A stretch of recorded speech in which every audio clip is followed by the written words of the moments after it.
Welcome to the Roth Symposium 2020. This symposium aims to bring together thought leaders from the cultural, the academic, the artistic and political sectors to share ideas and scenarios. Presented by IFA, the Institute für Auslandsbeziehungen, in cooperation with Republika, this second Roth Symposium takes place as a digital theme week from 7th to 11th September 2020, and also kindly supported by the Museum für Naturkunde in Berlin and funded by Germany's Federal Foreign Office. Let's dive together into today and talk about museums and power. Museums have been transformed from exclusive places like royal collections in previous centuries to spaces open to the public. But how inclusive are today's museums on closer inspection? What is the role of museums as a democratizing and inclusive space for critical dialogue about the past and the future? Is it correct to talk about museums as public powerhouses for society? And what active roles can museums play in modern societies? And what are the limits? In fact, how political should museums be? How independent can museums as a research institution be, shaped under the influence of governments and ideological positions? As you can see, there are lots of questions on our plate today. Today we'll try to find answers concerning the roles of public and private museums in society. And of course, what's needed to be considered when managing a museum in the 21st century? I'd like to give you an overview on how we walk together through the day, on museums and power. Speakers will present their thoughts on the topic and the questions I've just mentioned in sprint sessions, which are 10 minutes inputs. We have Julia Grosse and Yvette Mutumba with us today. They breathe new life into the world of contemporary art. Based in Berlin, they design exhibitions and founded the magazine Contemporary End. Roxana Omar, the CEO of Isiko Museum South Africa, will be with us. And also, General Director of the Humboldt Forum, Hartmut Dorgalo. Also, Gus Casely-Hayford, Director of Vienna East. And Elvira Espejo, poet, essayist, and Director of the National Museum of Ethnography and Folklore in La Paz, Bolivia. Following each speaker, we will have a deep dive. And this is not about speed. It's about a deep exchange between you, the audience, and the speakers. And as we are all in the virtual space, it'll be a 15-minute live online exchange in a digital discussion room. Here, you can meet many of our speakers for Q&As after their sessions. And in case you need further information, just click on the button Dabei sein, take part, on the website campus.republika.com. Before opening for questions or comments by you, some first responders present their thoughts on the sprint. It's a kick-off for the following lively discussion. And today's first responders are Benita von Malzahn, Director Global Cultural Engagement of Volkswagen Group, and Nico Daswani, Head of Arts and Culture at the World Economic Forum. And we close today with our Future Forward session, a conversation between a forward-thinking professional and a student responder to provide a look into today's topic from their perspective. So I would say, let's get started. Are you ready? Let's have some powerful sprints together.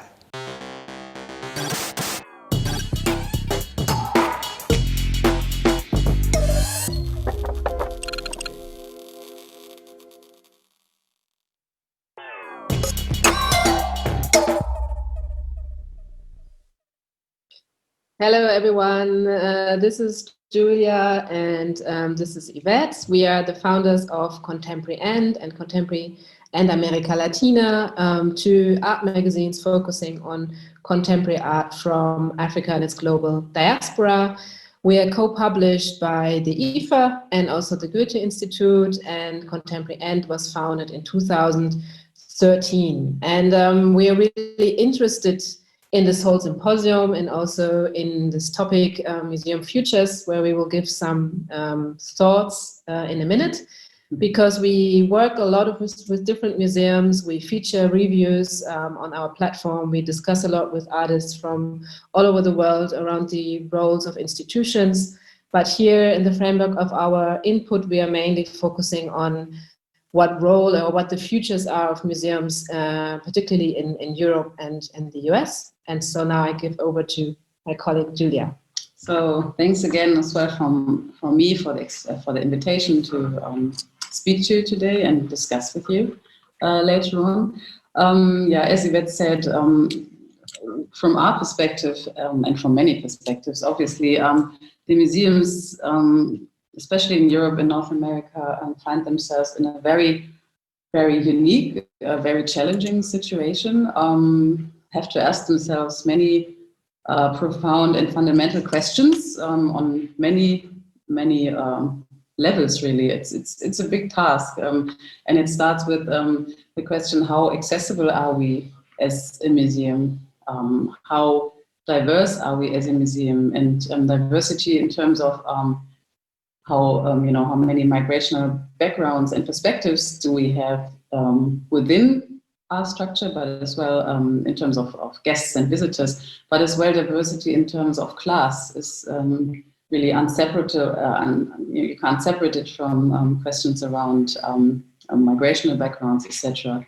So museums have to ask themselves, where does diversity or diverse infrastructure start and or end, not only, for example, with the security staff at the museum, but as well how diverse is our curatorial team, how diverse is our board, how diverse is our association of friends at the museum, etc. Another question many museums, or almost all of them, have to ask themselves right now is how did the pandemic influence and really change the whole way museums have to organize their programs? Is the blockbuster maybe dead? Is the time for huge exhibitions drawing in a lot of people as well from many perspectives?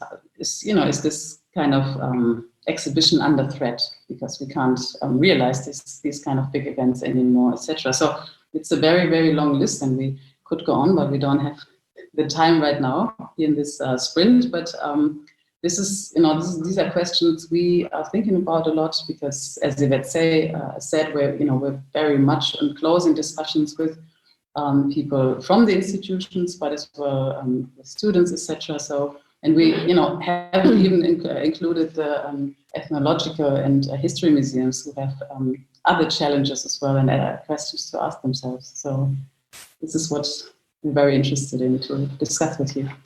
Yeah, and just maybe picking up on those different challenges, I would like to also bring out one focus maybe, which is the question that museums had to face now in the moment where the eruption of Black Lives Matter had a deep effect on the cultural scene, on the art scene, especially in Europe. Not especially, but it was interesting to see that also European institutions sort of picked up on that, started to post solidarity declarations on social media and so on. And while we think that it is, of course, important that finally institutions felt like that they had to sort of take a position towards that, we also feel very much that it is very overdue, and that this way how the solidarity was expressed also raises a lot of questions, because it shows how much it seems that it hasn't been a topic before, that now suddenly many institutions rushed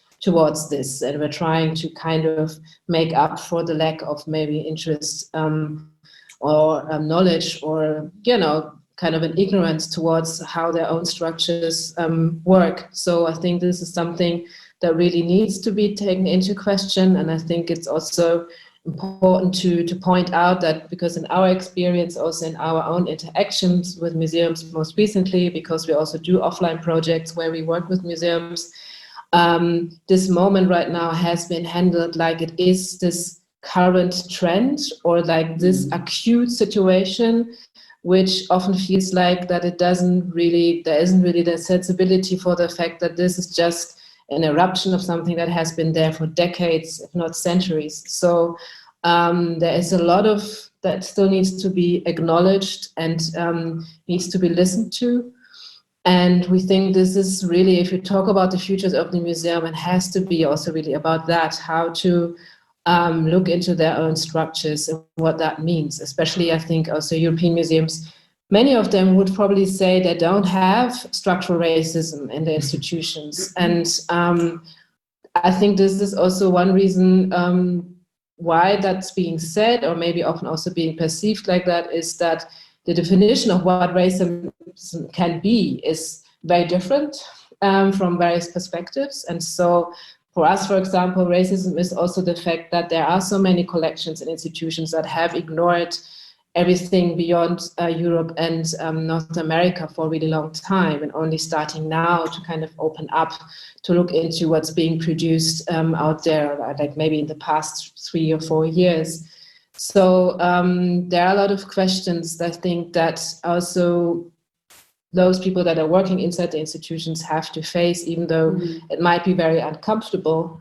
And I really am a strong believer in the fact that discomfort can only lead to change if it is like really complicated, if you have to face things, which includes also that you have to that you have to share power. And it goes into the direction what Julia said about diversity, that it has to, means you have to maybe step back sometimes to make space to listen and to invite people also into the structures to work there, not on a one-off project or on a one-off symposium or a one-off performance, but in a really sustainable way. That means to build new positions where people can actually really start doing something on a long-term basis. Because if you, for example, look at many of the museum's mission statements, what they stand for, what they're interested in, many museums claim or say that they are there to represent and to speak to all parts of society, and which is obviously a fantastic idea and approach as a museum. But what does this really mean if you look into, the practical turnout, how you're going to really draw in a wider sense or really a diversity of society? And obviously there are many ways, but obviously as well it's very tricky to really curate a program or have, as Yvette said, mentioned already, have a collection that really speaks to all visitors, really all visitors, and has artworks from artistic producers, from different migrant perspectives, etc. Or how open or how diverse is, for example, your exhibition program. Many people, many museums don't, let's say, dare to open up in terms of letting in mainstream topics, because mainstream is the bad word in a way. Yeah, mainstream is not culture. So why don't, for example, museums show a more diverse program in terms of having a show on the Vikings, followed by a retrospective on Kerry James Marshall, maybe followed by a group show bringing together young digital artists, for example. It's a very diverse program and brings in very diverse people, but we have, they have to deal with each other because there's society. And if the museums want to start really representing a whole range of voices who want to feel represented in that house, they have to start doing a program reflecting this diversity. Okay, so this maybe just to wrap it up, really also relates to how maybe curatorial practices need to be thought in a way, how accessible museums can be, which is also relevant in terms of language and in terms of how concepts are being mediated and in terms of how budgets also are distributed. So there are a lot of questions there, and I mean, we will have more time to discuss this when we move over to the deep dive sessions. So we hope to see lots of you there and have to, continue with like really interesting conversations and discussions, and then later also wrap it up. And so see you Take later. It from there. Bye. Bye.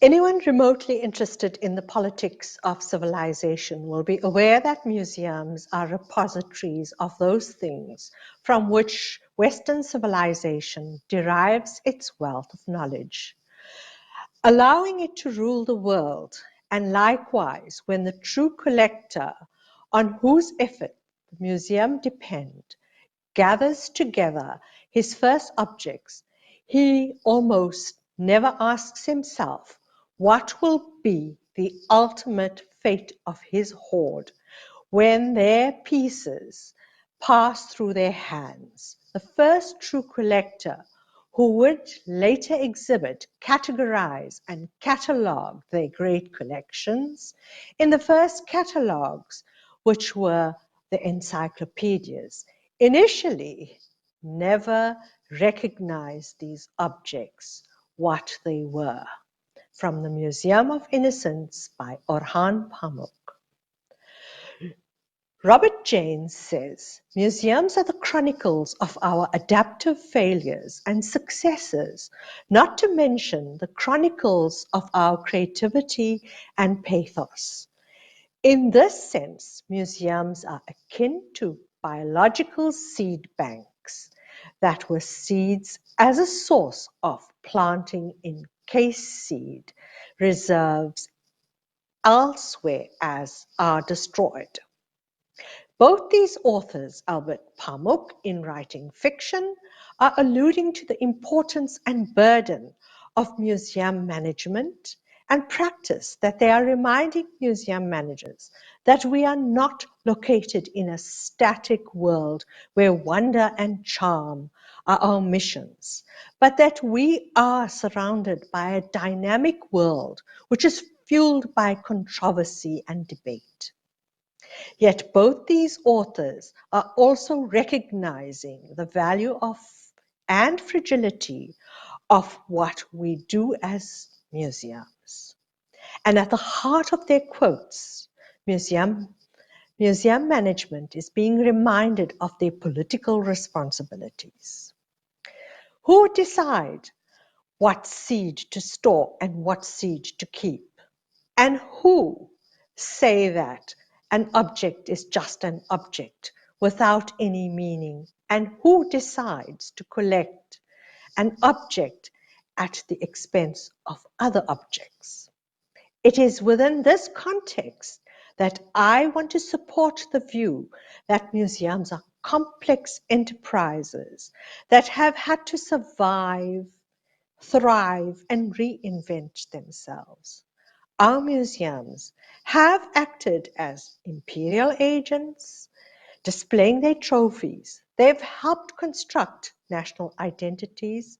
They have helped share new meanings to our understanding of the world. But what we have never come to grips with is how we unleash our shackles and create a new post-colonial museum that is waiting to erupt and surprise the world. My question is, will this ideal museum ever emerge? Is the internal politics and internal driven agendas of curatorial practice that dominates our work be our stranglehold? Or is it our inertia that is going to contribute to our demise? Because we have seldom looked at our own storerooms to see what it holds, what it is holding, and what is holding us down. The closed vision, blinkered museum, which conforms and consorts with the political elite, have a fine balancing act to play, because they say, today you are in, tomorrow you are out. In my frame of reference, the receptive, intuitive, and thinking museum is one that recognizes the multiplicity of its mandates and approaches. Each of its mandates is in a very different but considered manner. Museums are not in a one-size-fits-all business. And engaging with the complexity of our practice will ensure that museums are prepared to deal with local, national, and global discourses. Today, more than ever before, in the COVID-19 pandemic midst and post-COVID-19 era, museums have to show that they are open to change, nimble, agile, and accepting that it is not business as usual. We have to create the space and demand for our offerings, and our approaches have to be responsive to those changes. I argue that there are two types of museums that have existed in the 20th century and early 21st century, representing different worldviews of place, space, creative engagement with its multiple audiences. One is an anachronistic archetype whose historical role has been surpassed, whose institutional remnants are still in existence and can be seen in various places. I want to argue that that kind of museology that implies is not difficult to undertake by comparison to the newer models, but whose relevance is limited. The new models, although build and extend the idea of a museum as cultural institution and historical repositories of knowledge, are more experimental and have to confront many challenges, especially the desire to transform and become more relevant to audience participation and respond to pressures of democratization and globalization. This latter type defies easy description to pressures of categorization, as I shall explain. This engagement over what should a relevant museum be, who should it address itself to, and what context is based on my experience over the last 3 decades working in museums. The modern museum was treated as a kind of sacred place, closed off to the ebb and flow of everyday life. It reflected, or rather inculcated, the idea of being part of a place of high culture, a celebration of extraordinary and outstanding. And in a colonial setting represented the triumph and trophies of conquests. This type of museum is unsustainable. Although this new museum is not fully developed, or our theory of this new museum is not fully developed, the contours that I have described are very evident. It implies new kinds of relations, such as partnerships with community and non-governmental organizations, and with other cultural institutions, academics, social welfare partners, and multiple partners. It demands new research initiatives and incorporates universities and technical institutions. These new relationships have to be open, democratic, and focused. The new museums are reflective, I believe, can strongly tap into these trends and be creative in engaging with its multiple audiences and transforming by its very activities the definition of the post-colonial, post-liberation museum. Our mandate has to focus on changing power relations with our publics and engage with the marginalized, powerless, and incorporate their world view into how we address issues of decoloniality, revive human dignity, and make equality our emphasis. Thank you. I look forward to engaging with you further and taking your questions.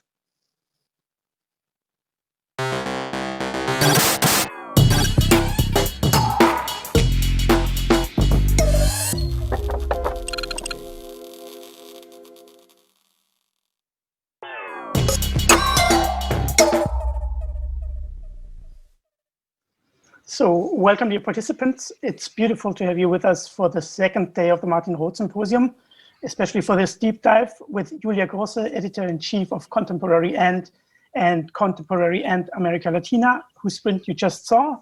And I also like to welcome Nico Daswani, Head of Arts and Culture at World Economic Forum, who will be our first responder. My name is Fabian. I will guide you through the deep dives today. And we are very happy that Julia and Nico are with us. And we'll take time to answer your questions. So just a short note for our audience on how to participate in this deep dive session. If you have a question, there are 3 ways to include them in this discussion. The first one is via direct audio in this webinar. Please click on the raise your hand icon, which you can find in the menu bar at the bottom of your screen. As soon as it is your turn, I will call you by name and enable your audio. Please unmute yourself so you can ask your question. As soon as you have asked it, we will turn off your audio again and your video will never be used. If you prefer, you can also ask the question in writing in the chat of this webinar, or you use our online forum at campus.re-publica.com, campus.re-publica.com, if you are following it from a website or via YouTube, and we will include those questions as well. And as we have little time, I would like to ask Nico for his quick reaction on Yvette's and Julia's sprint. Thank you so much. And hi, Julia. Thank you so much for your talk just earlier with Yvette. You both made so many excellent points across such a wide range of and spectrum of issues. You know, from the validity of the blockbuster shows to museums waking up to racial inequality in the wake of the Black Lives Matter movement to as you discussed the sort of systemic structural exclusion that means that it's still by and large a non-representative group of people who decide what culture is and how it should be produced and how it should be consumed. So I try to channel my inner Martin Roth when I try to formulate a response here, wondering, as I often do, in this case, not just what Martin would say in these times, but also what he might do. Of course, you know, as you know, Martin was a straight talker and a fast doer. And I think Martin may have said that really we have to get hip to the fact that there's really no inherent incentive for those in power to share their power. And this is demonstrated throughout the course of human history, and we've been having these conversations about opening up the museum for decades now, and we've seen change, but it's change that is safe for those in power, because while it inches towards systemic inclusion, it does not do so at the peril of rocking the establishment. But now I feel perhaps there's an opportunity for radical change. So I've been looking at what some private funders have been doing, mainly private foundations. And it's been interesting to see in the past few years, as you may know, the Ford Foundation, for example, now funds all of its programs through the lens of social justice. So if the project does not contribute to social justice in some way, it does not get funded. So social justice really is like the main frame there. And in the wake of the pandemic, there's been this incredible leadership from private funders and public funders for the emergency funding to keep artists and small and large institutions afloat. Of course, including Andres Gorgon and the German Foreign Office, who sponsored this gathering here. And what's been interesting is some of it taken, this as an opportunity to fix perennial issues. So I was just reading today, actually, the Mellon Foundation in the United States has now reorganized all its programs and will assess each grant candidate by looking at how their work will contribute to a more just and fair society. And so if a proposal cannot demonstrate that, they don't get money. And so I've been thinking that in the same way that large government bailouts to financial firms and big business come with conditions, they always come with conditions, and some will say not enough conditions, but they come with conditions, for example, for better fiscal responsibility. I think this is a time for us, especially with public money, to look at the cultural institutions when they are getting these emergency subsidies now in this kind of reset and ask simple questions. Moving forward, why do we fund you? As a publicly funded institution, how are you contributing to a more just and fair society? How do you demonstrate that? So all of a sudden, we've got this different set of performance indicators, and one may agree or disagree with how much an institution actually is contributing or not to society, But that now becomes the frame for the main conversation of the value of a museum or a cultural institution, a frame that is, more in tune with the times, with the expectation of the public.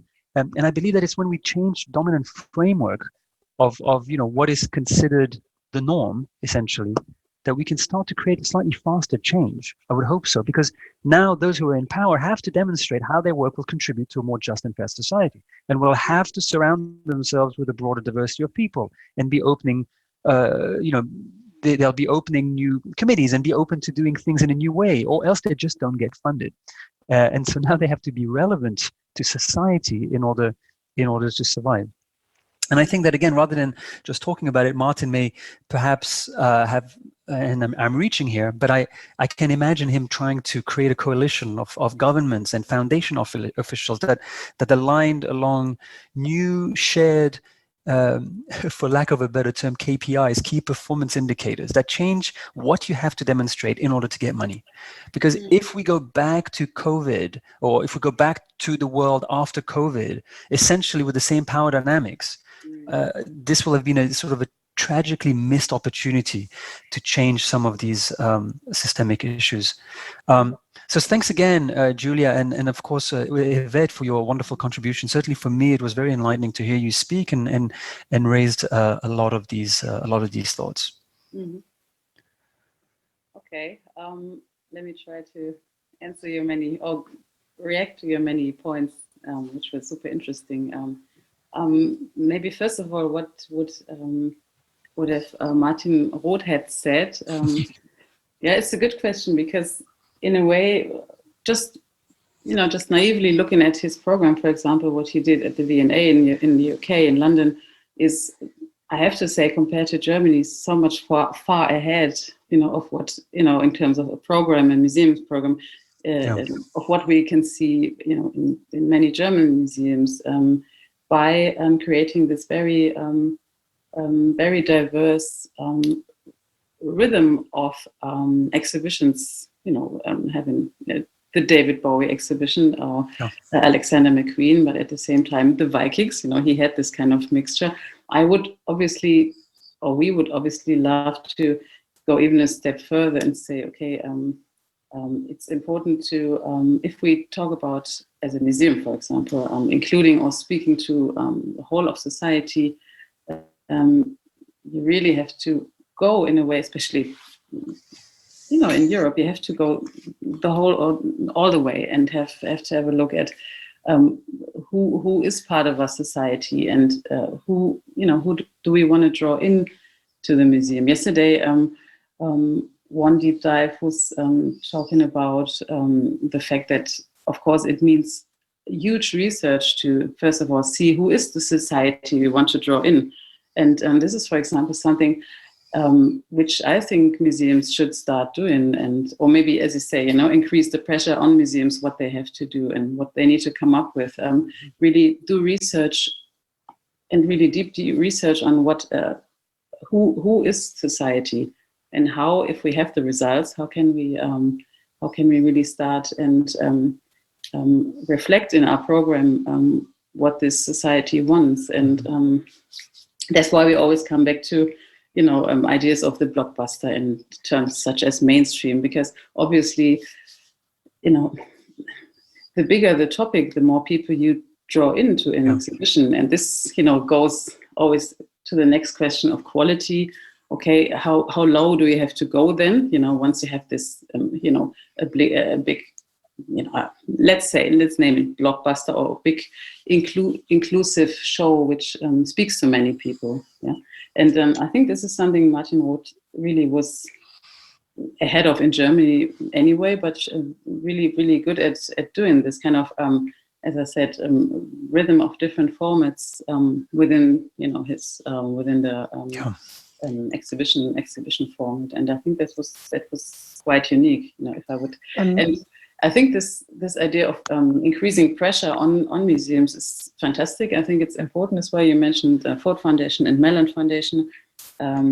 We ourselves, are part of the freedom of speech program at Ford, for example, yeah. and they, as you say, look very closely at what you do and if you really fall into these categories, and that's why we're really happy to be part of this program. But ideally, because this is kind of imposed, or this is something the museums have to do, but ideally, a museum director or a museum itself would realize that it's about time, so that you don't have to, increase the pressure and impose something on them, like programs, etc. But ideally, all museums would, at this moment, I think should feel that they have to do this. Yeah, could I jump in with a question? Because Yes, what I really liked about your talk was that Yvette said that museums see it as a trend at the moment. And I wondered how we could change that perception to make it long lasting and to make it sustainable, this whole change, because I feel there is something changing, and you can see that in institutions as well. But how can we make it long lasting?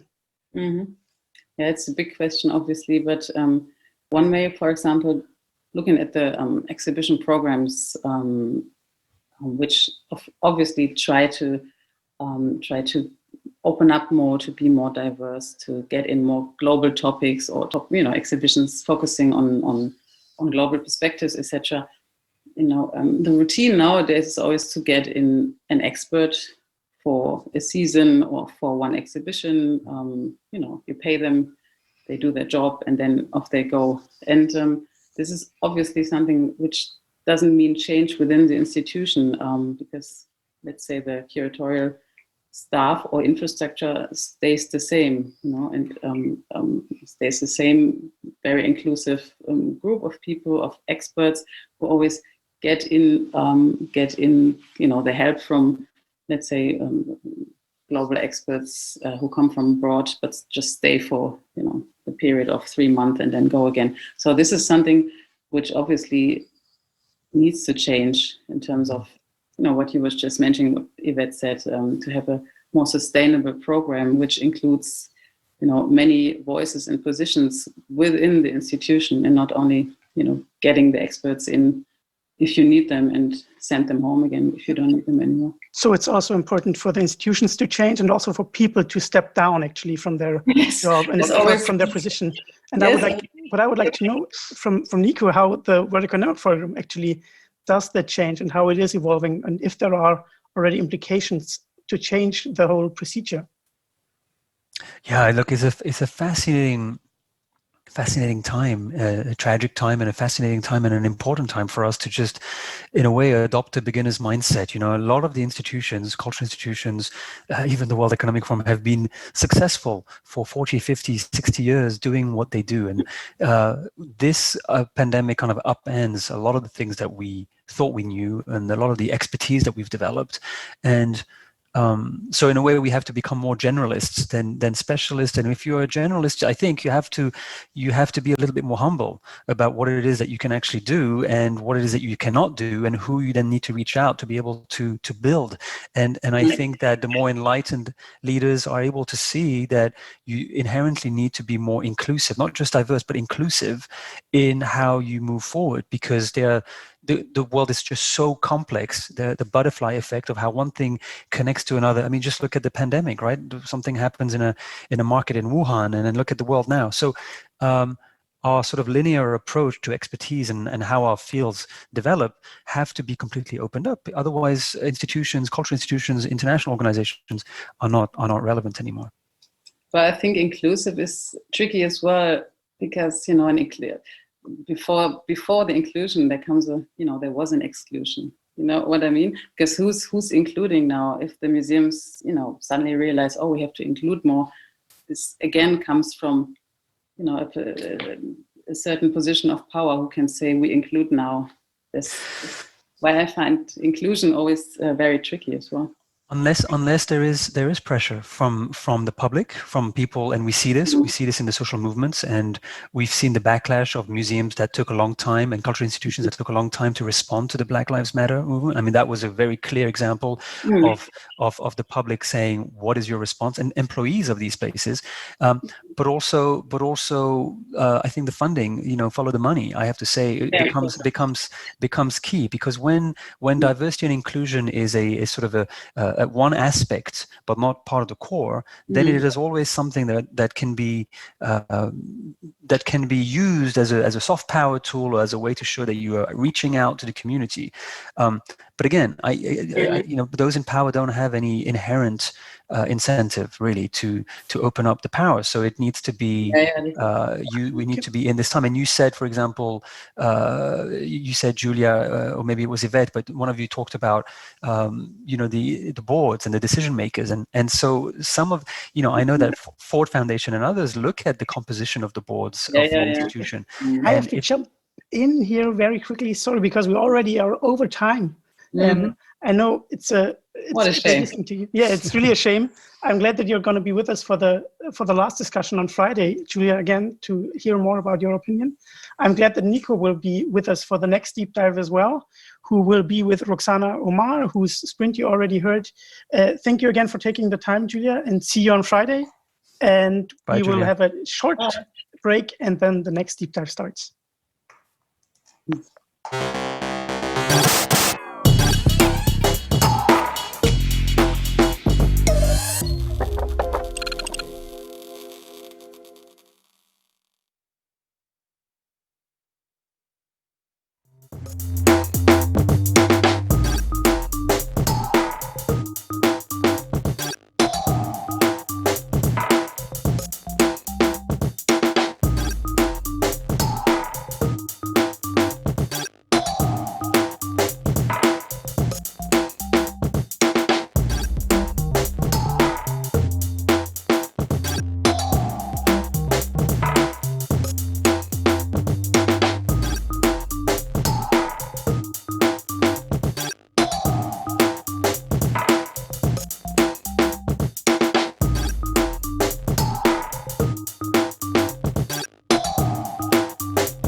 So welcome back, dear participants who were on the first deep dive, and welcome to all new participants for joining us in this session right now.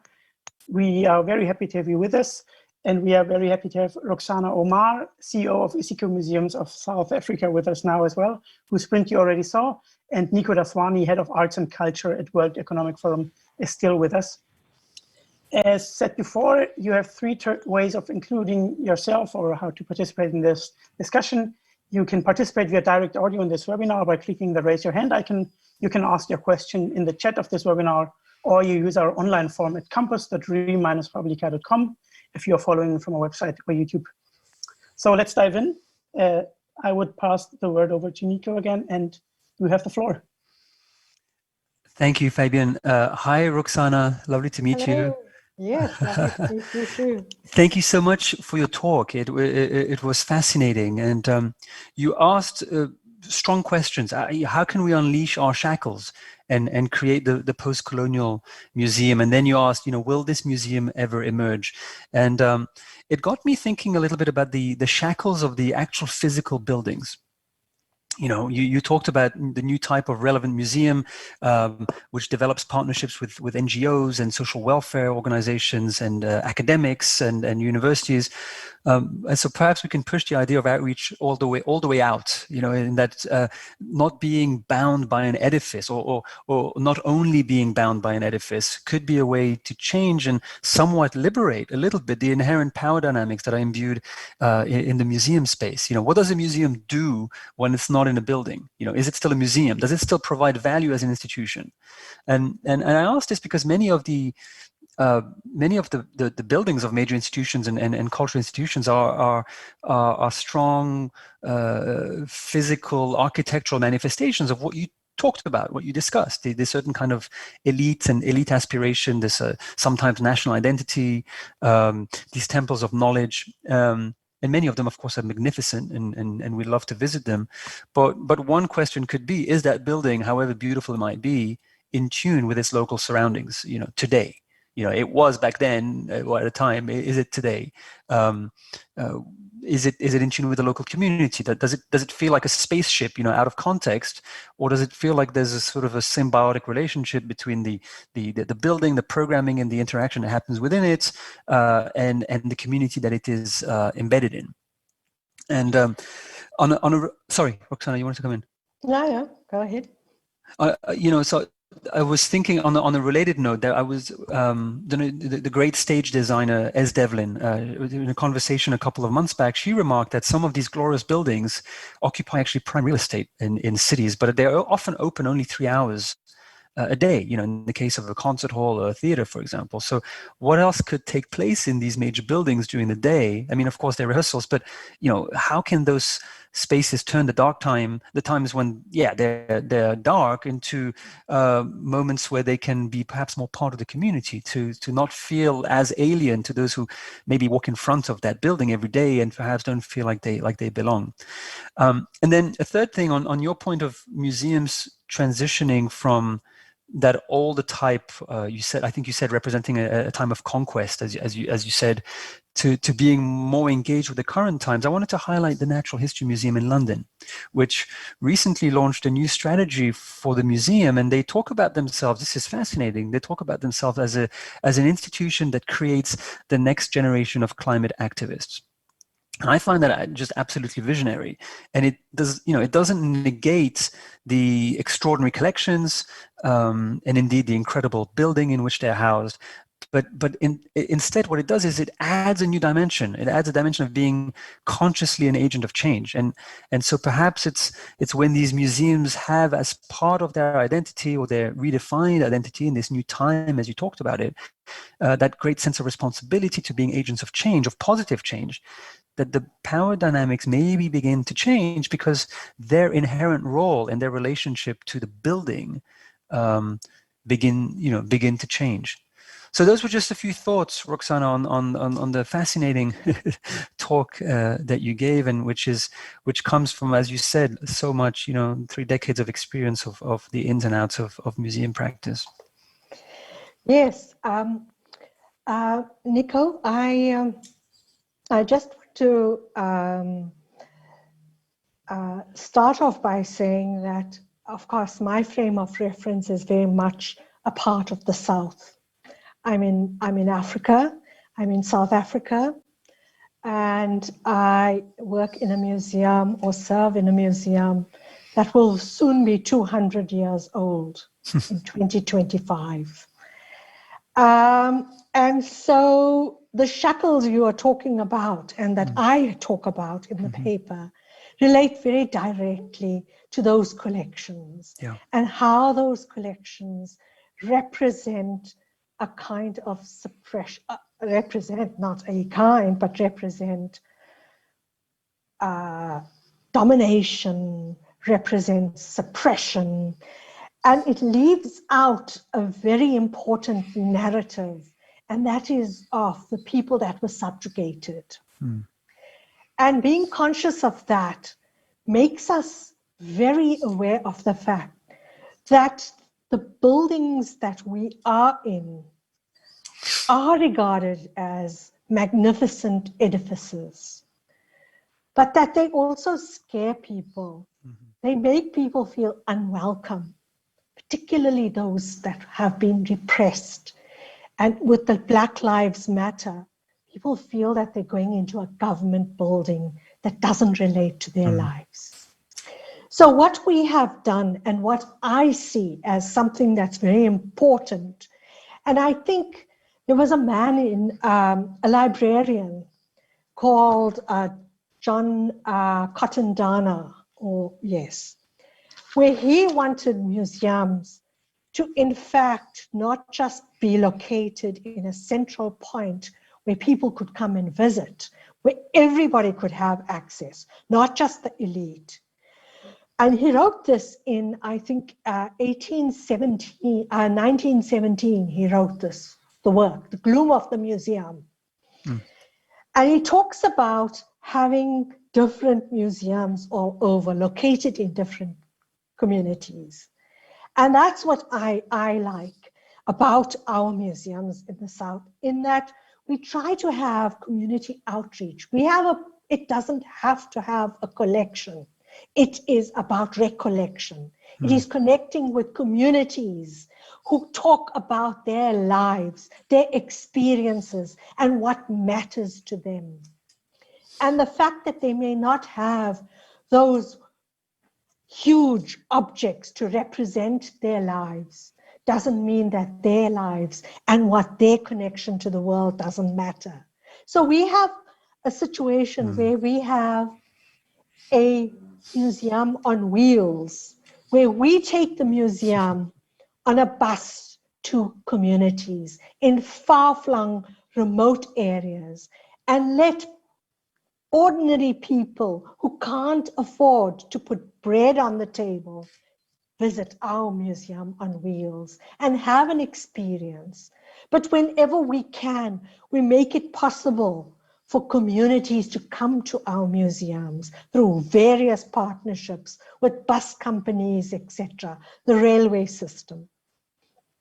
So that's pretty important, and I think that we are on the cusp of a huge change with COVID. The blockbusters are going to be challenged because with COVID, I don't know when next we're going to have people coming in their droves through all the various, If I can jump in with a question real quickly, because you already, as you used the term of being a post-colonial museum as well, I had the question, or the question was coming in, whether you think that the term post-colonial is actually Eurocentric, as it is often seen as depriving former colonies from their history. And if so, if you have a suggestion on which term to use, actually. Well, that's a very difficult one. I think now we're entering into the whole issue of decoloniality. And again, perhaps a post-colonial is, but there has to be some marking and some attempt to move away from the colonial museum. So maybe it shouldn't be the colonial museum. Maybe it should be the community museum, but maybe it shouldn't be I think we're grappling with all these terminologies, and that there's no one defining term for this museum that we're going to see, this ideal museum that is going to be able to have multiple personalities and talk to multiple people and be engaging to everybody within our societies that we serve. But we have to consciously work at breaking down the shackles that actually hold us, as museums, and really think, again, I don't like this word, but think out of the box. And maybe, I don't know whether we call it a museum anymore, whether it's, I don't know, a marketplace of ideas, as one would say, does a museum have to have a collection? In some parts of Africa, it's just where people come to a tree and share ideas and share their experiences. You would describe museum rather as community spaces, if I may describe it that way. I would also like to see it as inclusive spaces, inclusive community spaces. But obviously we have collections and we have stories and we have, multiple voices that we speak to, and we have to listen to break down those boundaries that we have created, over the years, over the centuries.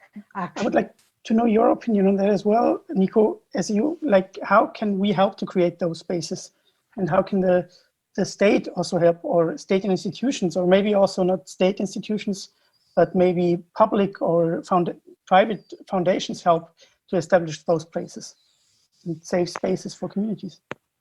Yeah, I think it goes to the principles of institutions being responsive and listening to people.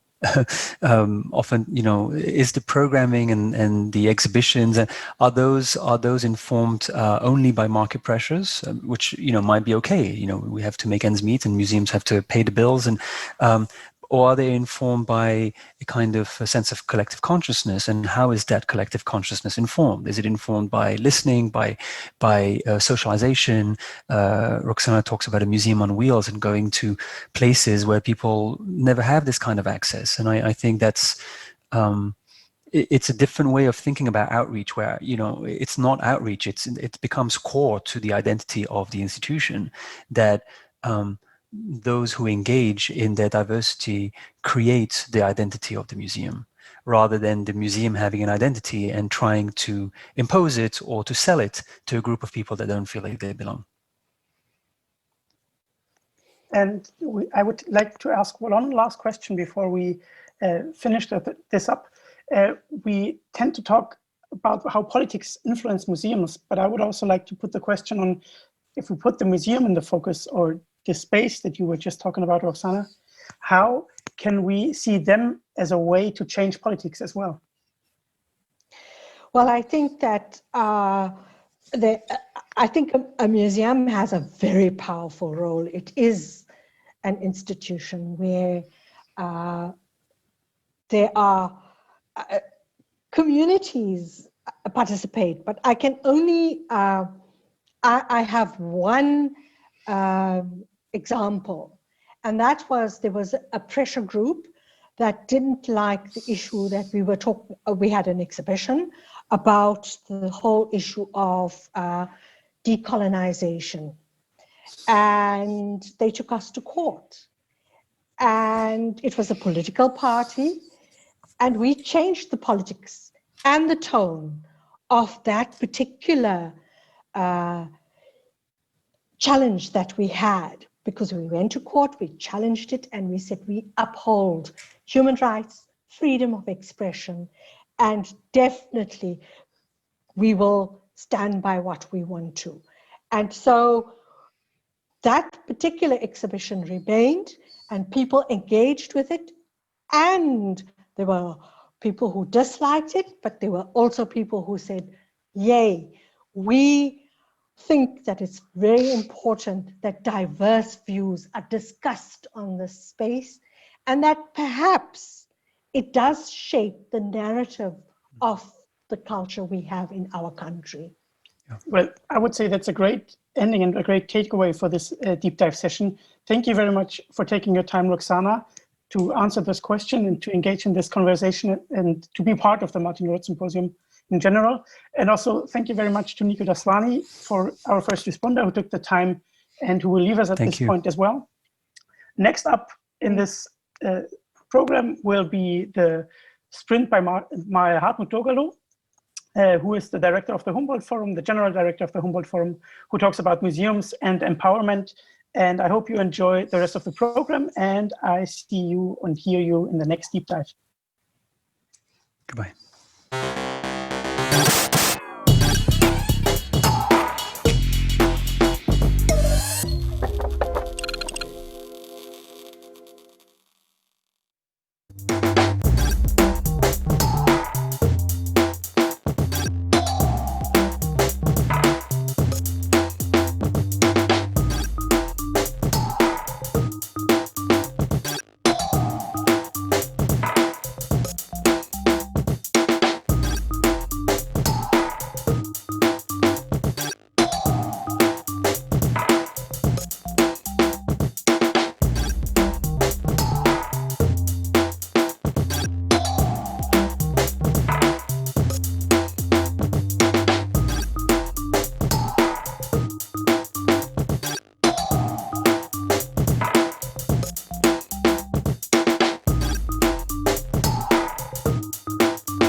Ja, schönen guten Tag und hallo hier Good aus afternoon and hello from Berlin. Behind me, you see the work done by kids dealing with the Berlin Palace. Starting at the end of the year, we plan to open the Humboldt Forum. This is going to be a new and exciting building, and this is precisely what I would like to talk about today. We do not really yet know how the Humboldt Forum is going to work. It will be a new experience for all of us, but what we know already is that Humboldt Forum will not be a classic traditional museum. What is it then? It's a cultural center, an international platform for dialogue, a place where different actors and players may meet, and where on the one hand it's about global diversity and on the other about a very specific situation here in Berlin. And it's also about working not just with exhibitions, but also with artistic, scientific, intellectual formats, from dance to performance, from discussions to flash mob and yoga and literature. So we will have a very broad-based, colorful program with lots of different focal points in trying to grapple with the history and the present. What is a museum? We all seem to have thought about that and have argued heatedly. The argument is particularly hot at the moment, but the question really is, what do we mean by power? When we translate it into German, it's a rather difficult and complex word. It may mean anything from absolute domination, influence, but also violence. But power, of course, also has to do with driving force, strength, competence, in the meaning of empowering, of propelling things forward. Let's just think of electric power. So it adds lots of different angles to the debate. I would like to focus on how I see the term in context with museums. I see the museum as a powerhouse, as a power station to empower people, to support them, to enable them to do what they want to do. Humboldt Forum, I think, is well prepared to take on that role, the role of a power station, a driving emancipatory force. One thing is clear, cultural institutions, as many other things in the 21st century, are confronted with new challenges, but also with changing demands. It's not just the cultural institution itself that has to change. What is also changing is the museum as a Western invention. Globalization, multipolar worlds, multicultural social systems, pluralistic ways of thinking, all these influence the museum as an institution, no doubt about it, just as the content of the collections and the presentation of these collections. It has come up against new limiting factors, has to respond to a new context and take these new discourses into consideration. A change of paradigm is very obvious. It is no longer about an elitist institution such as a theater or an academy for a small selected circle.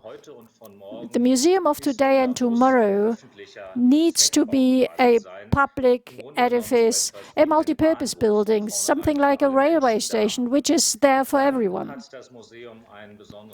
Then the museum has a special demand with regard to its social relevance.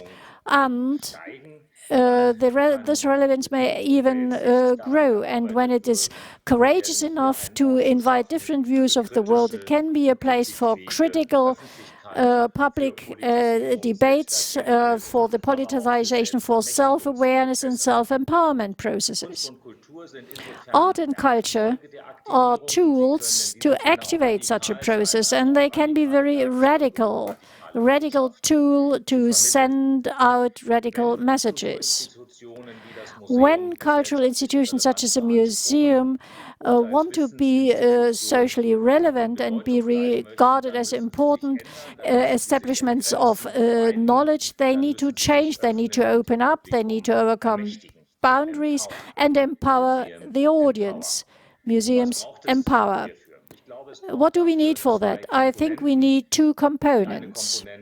One component is an open place, and the other is an open structure.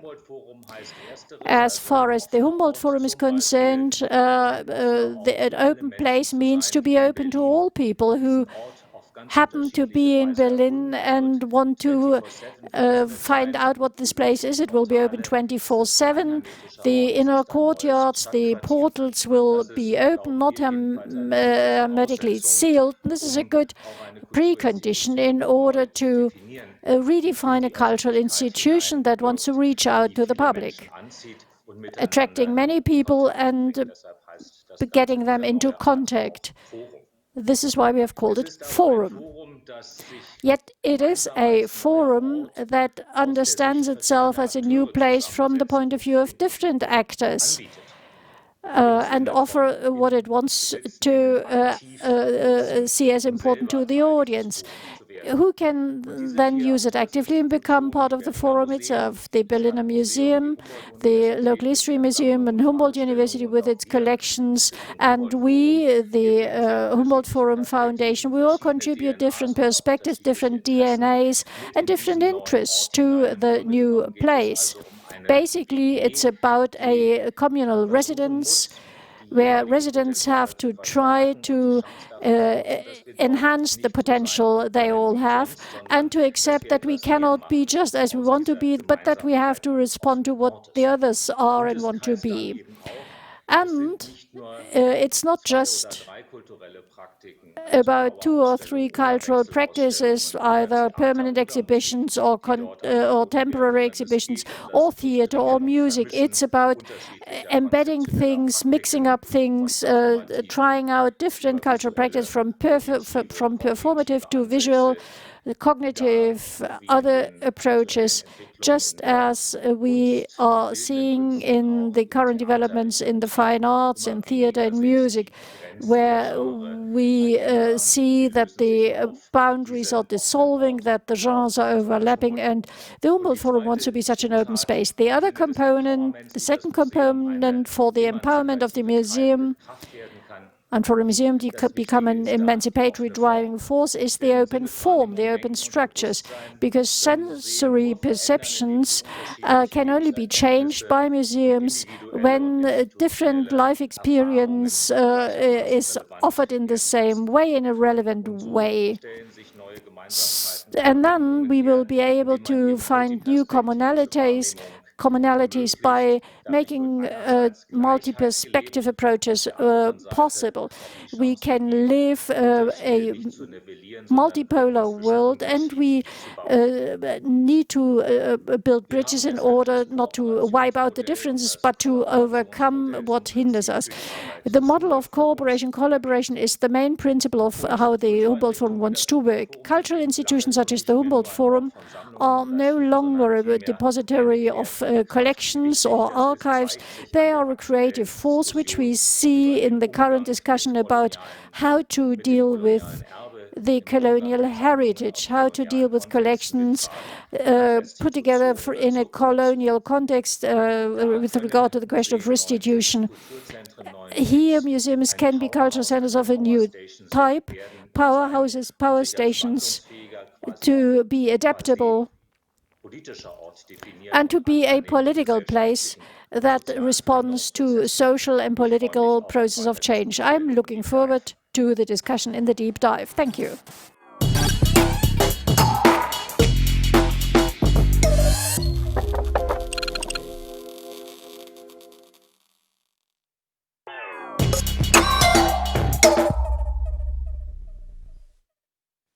It's been said that, like governments, we get the museums that we deserve, that states give their citizens the cultural institutions that reflect back who they are and who they aspire to be, offer up a kind of received history, present the particular lessons that their citizens can accept. And though we'd like that to be a neat, uncontested process, so often it isn't. Crafting museum narratives is quite rightly difficult, complex, fluid, contested. Visit most museums and you might not imagine that to be the case. In the museums that I grew up in, it was hard not to take away that the substantive global narrative of the 19th century was defined by Europe. It was defined by a very particular kind of power, by empire, by exploration, by the exertion of economic and military control, and of cultural power. The 20th century, by contrast, was defined by different kinds of power, a time of global conflagration, of competing global cultures, and of a foregrounding of the self. So the 19th century, personified by men like Darwin, seeking to collect and curate the world into a kind of coherence. The 20th century by figures like Freud and Picasso and Miles Davis, who sought to craft maps to help us understand ourselves, to chart our interior landscapes. And what they all share is their relationship to power, usually Western, usually male, so often white. These are, for many, comforting historical narratives that place us and the people and people like us at the very heart of our own story. Our monuments, our museums, our histories are driven by protagonists who reflect back our image and our values. But I dream of another vision for museums. My 4 a.m. reimagining of the world is one of other museum narratives, of other lenses and other perspectives on history and power.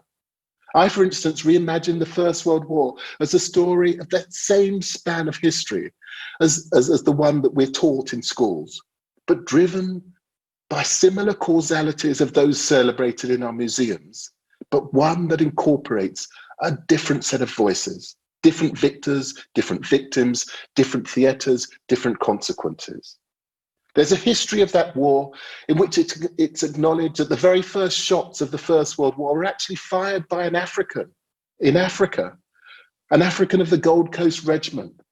It could be a version of history that would tell the story of the war that would call upon 4 million people of colour, mobilised into European and American armies, of the very first naval battle unfolding in East Africa, of hundreds of thousands of Africans who fought and many who made the ultimate sacrifice. It was Africans upon whose literal backs that the war was won.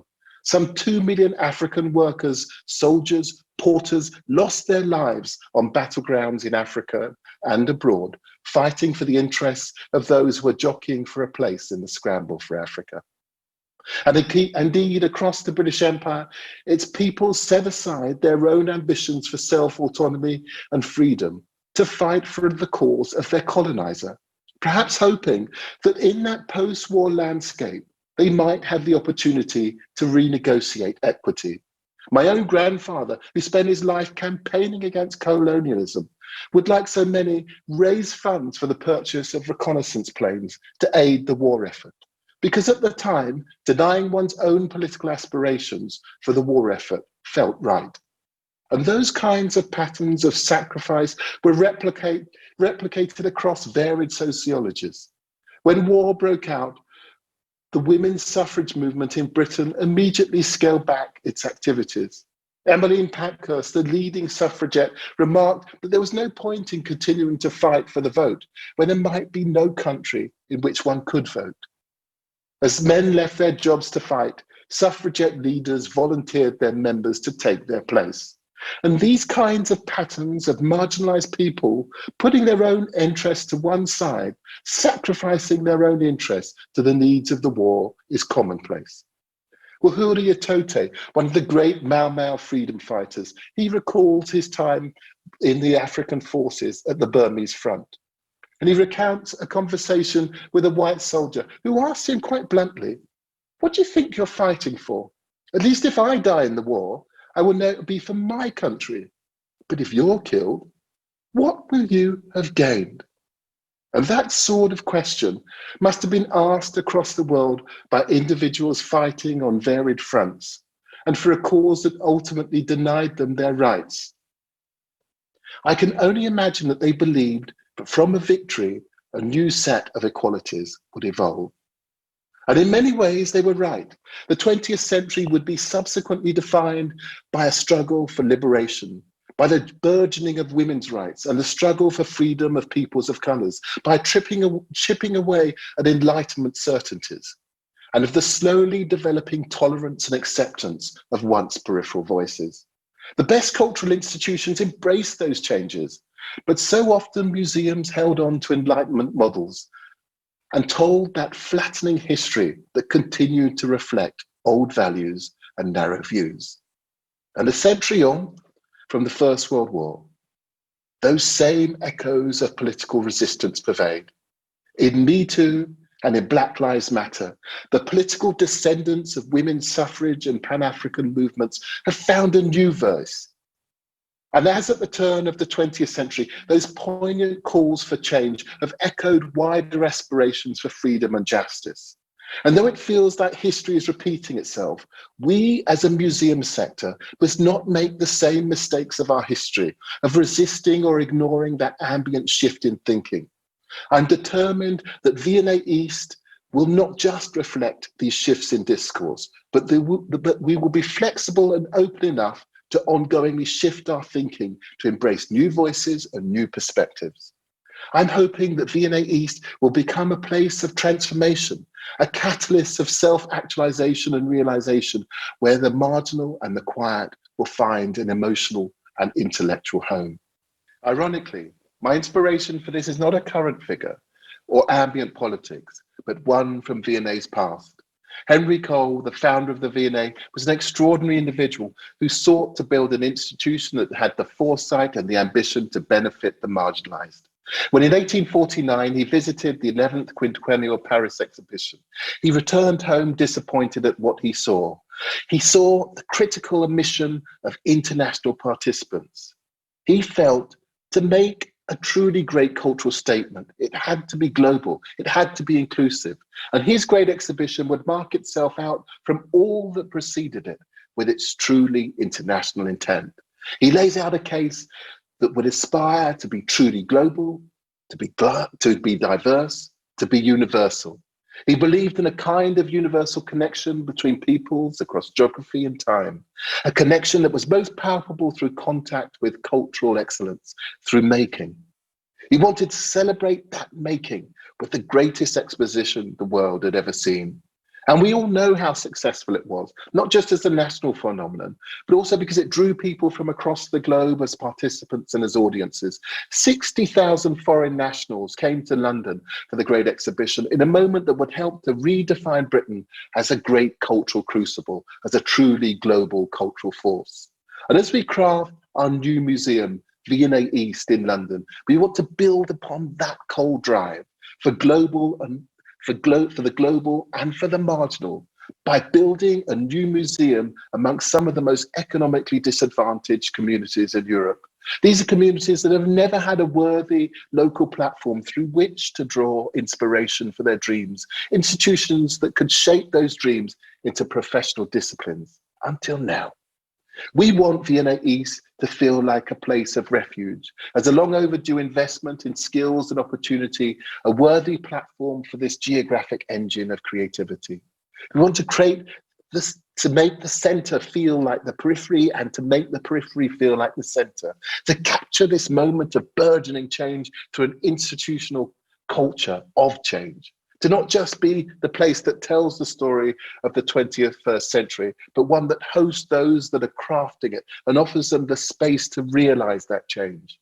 The new cultural landscape requires a new kind of institution, one that can re-energize its collections for new audiences and recalibrate itself to the concerns and rhythms and the modes of production of the once marginalized. The V&A has an extraordinary once-in-a-lifetime opportunity to build that institution, creating a world-first experiential storehouse of art and design in a new collection centre, and pairing it with an experimental partnership-based gallery and exhibition platform in a new museum.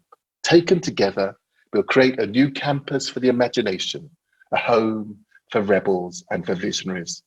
We look forward to exploring more in the deep dive.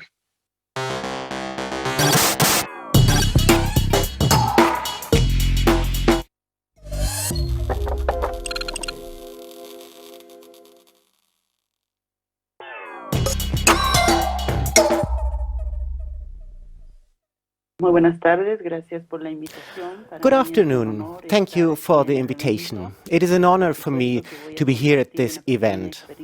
And I'm glad to share a little experience of my work in the context of the National Museum of Ethnography and Folklore.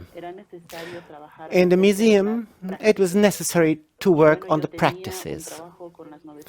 I had a project with 900 women weavers in the community where I wanted to understand the theory of the praxis, means how the practice of building an object is done.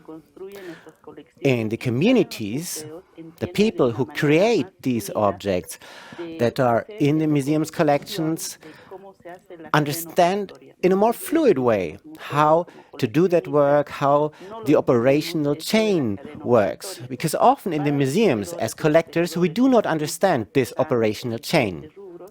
For the weavers, the craftswomen, the artists, in the different fields, the operational chain is so important. For example, obtaining the raw material, or the mutual breeding of the raw material, the treatment of the raw material, the processing of the object.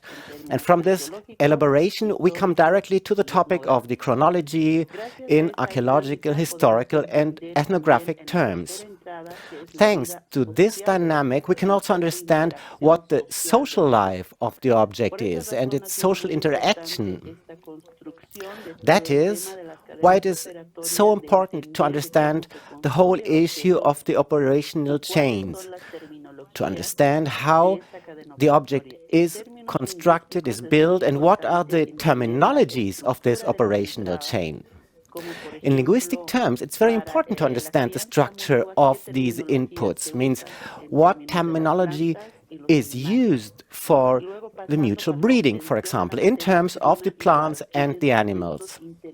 Then the same goes for obtaining the raw material, for the techniques, what instruments are used to transform the raw material. In this sense, it has been very important to understand these logics of the linguistic entries in their own logic of the objects, whether it comes from Aymara, Quechua, Guarani, all the regional languages, so that we can understand the structure and proceed and flow in a different way.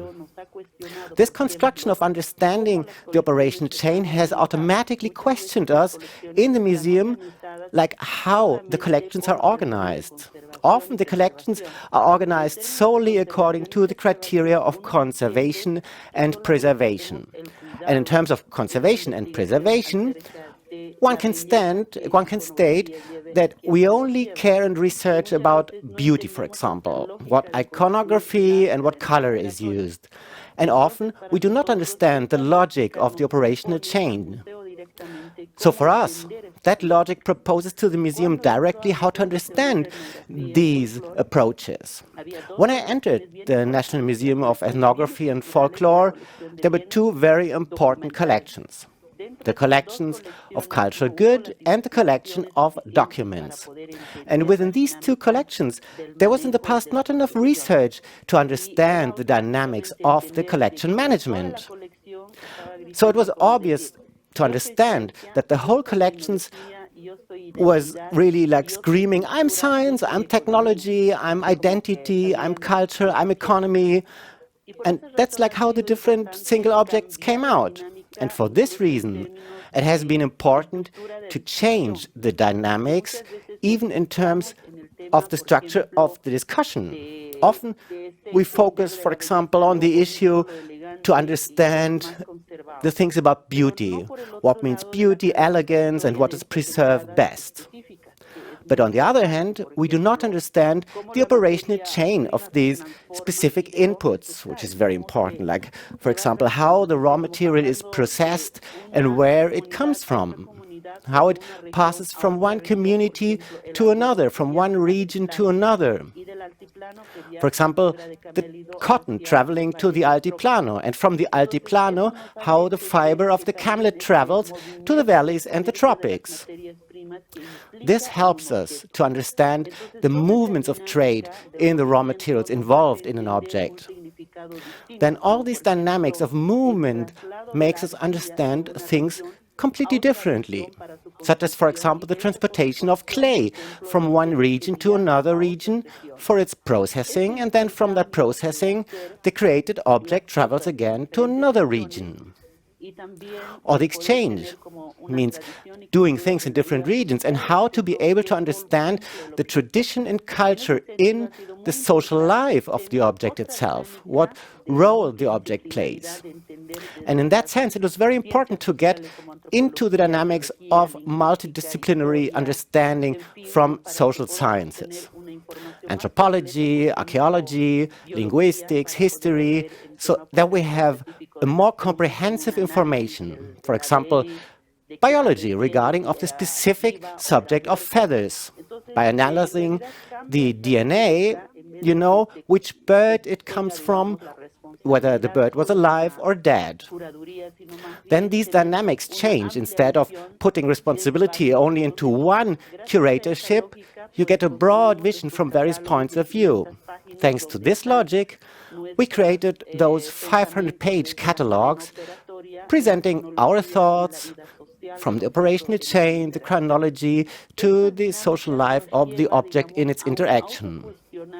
These dynamics lead us to self-questioning of the past trends of the academic studies of the 1960s, 70s, and 80s, which often do not have the logic to understand, for example, the construction of the object.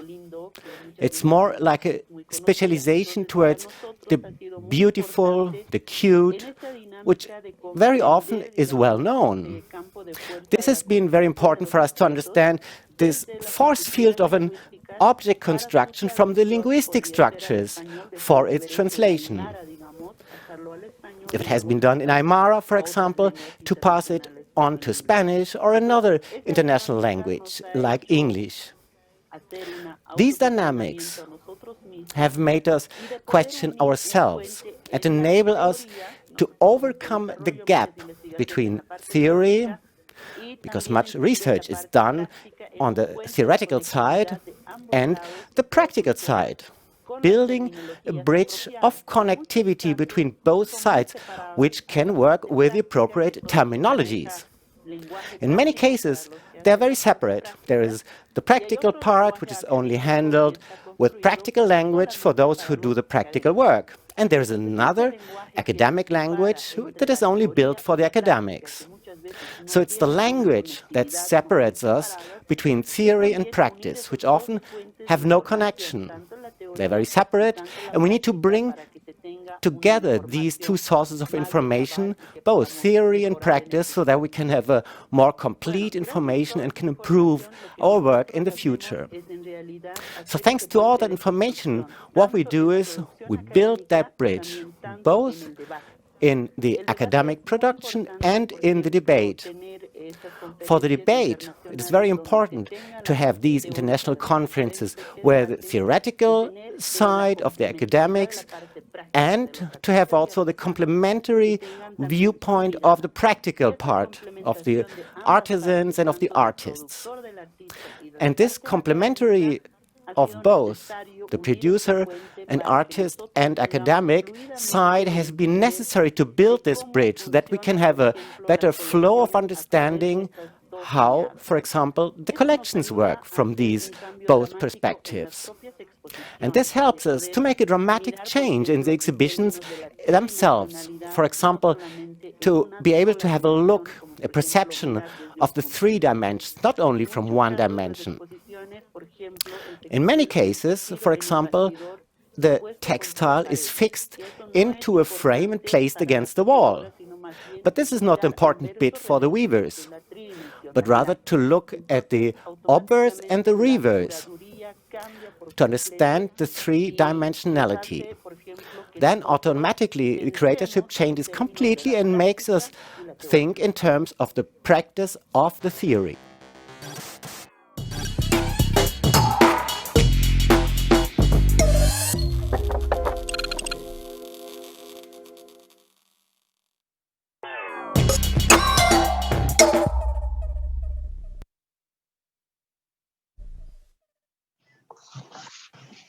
So welcome, dear participants, and welcome again to this deep dive session from wherever you are following us to this deep dive with Hartmut Dorgalow, General Director of the Humboldt Forum in Berlin, and Benita von Malzahn, Director of Global Cultural Engagement of the Volkswagen Group.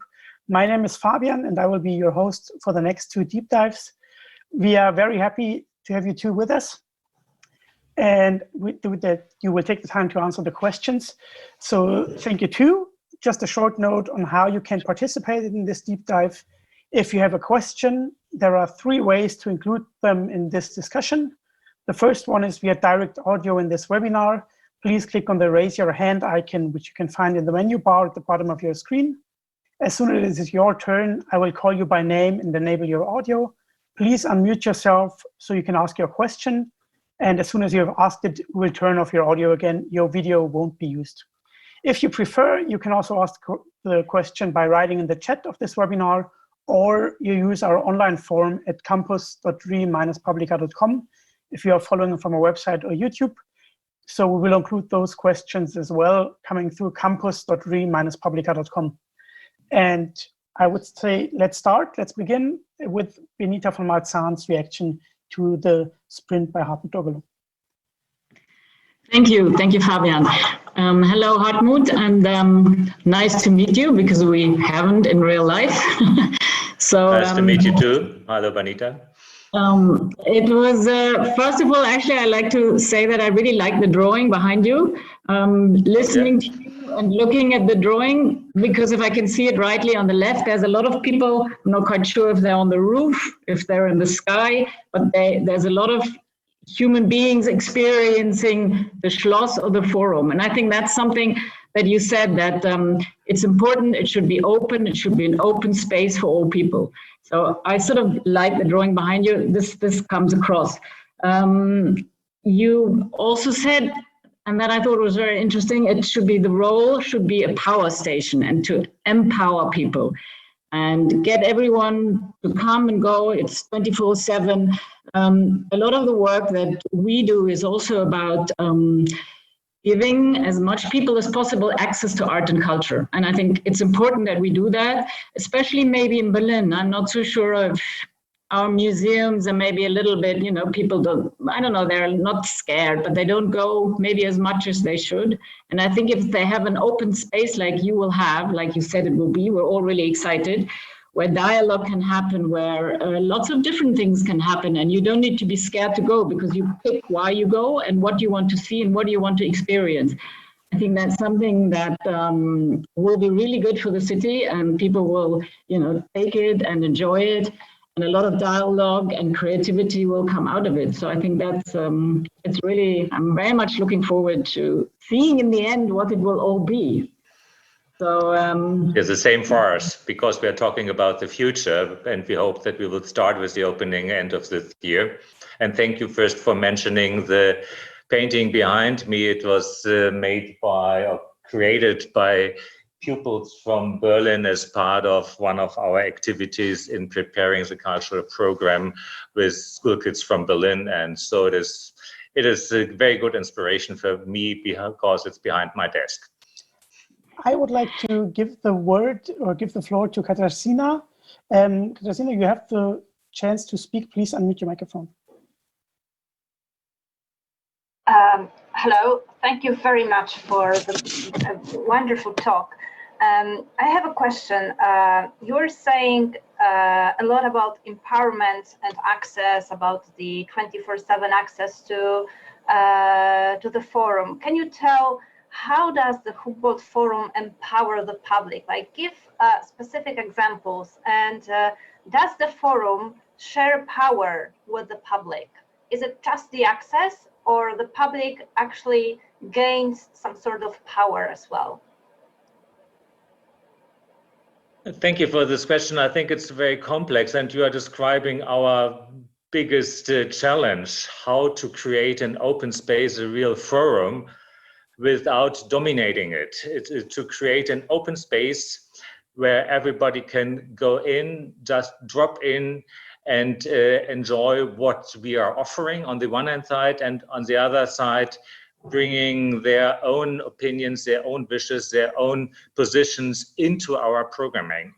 And so we are working in different fields, not only in cultural program, but also in education and in exhibition making, in various kinds of presentations, not only exhibitions, permanent and temporary. And so what we want to create is just really an open house, an open space where you can just enjoy watching the skyline of Berlin, visiting the roof terrace and enjoying a good coffee there. This is also a way how to use the building or how to enjoy what the building offers. But on the other side, it is our interest to learn from people not only visiting the building, and that is why digital technologies and digital ways of communications will be playing a very important part of our work and of our program, to invite people from other parts of the world to become a partner in creating what we call the Humboldt Forum. So we are not talking about a museum. Of course, we are presenting, we are exhibiting collections, but it's not only presenting it, it is how to deal, how to work, how to use this as a material for other questions, for your questions.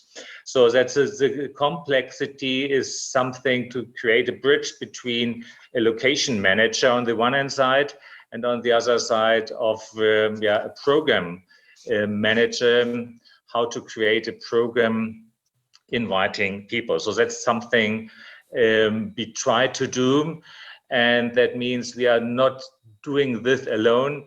We are doing this with various partnerships with different partners, with different audiences, and so we hope that it is something not only important for Berlin but also for other communities. There was one question coming in through our online tool at campus.republica.com, which I think refers to your statement, Benita, which asks, how can we make people less scared of museums, especially in the case of Berlin, as people tend to be scared to go museums? And maybe you can also describe what you are doing to make people less scared of the Humboldt Forum. Yeah, maybe, I mean, scared isn't the right word. I didn't really want to use that, but I know that because we've supported, there is a free entry day at the Hamburger Bahnhof in Berlin once a month, every Thursday. And we asked people that came, we did a research if they normally go to museums or why they don't go, and was it just because of the entry? And I think, or the entry fee. I don't think it is just because of the entry fee, but it helps if they know they can always go there. And I think maybe at the Humboldt Forum it will also be good that they can have a lot of different programs. So it's not just the exhibition or the collection they go and see and might say, I don't even know if I know enough about it, because they don't need to know a lot about it. They should, learn. That's why they should go.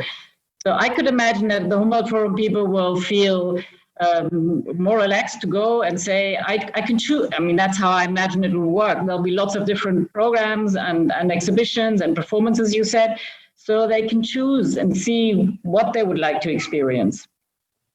Perhaps I can add two other points, perhaps more technically. The one is we have different opening hours comparing to other traditional museums. So we try to be open longer so that there's not such a sharp cut between the opening hours of the exhibition and the cultural programs in the evening, for example. And this is one thing. And the other thing, the Humboldt Forum will be free of charge. So you can just drop in, go up to the rooftop, or just jump into one of the museum exhibitions, and also of some special exhibitions. In some other cases, we will charge an entrance fee for concerts, for dance performances, for lectures, for whatever. So, but it will be always a combination of something that is free. It is a little bit like, it's not a shopping mall, it is a shared apartment.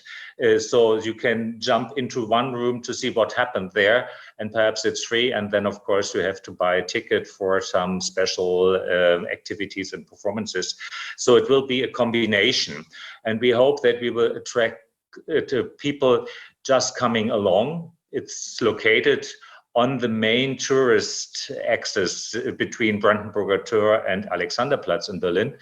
And on the other side, we hope that people who are not interested in the colonial past or in museum collections will come for a yoga class or for a theater performance or for some drawing lessons or whatever we will offer.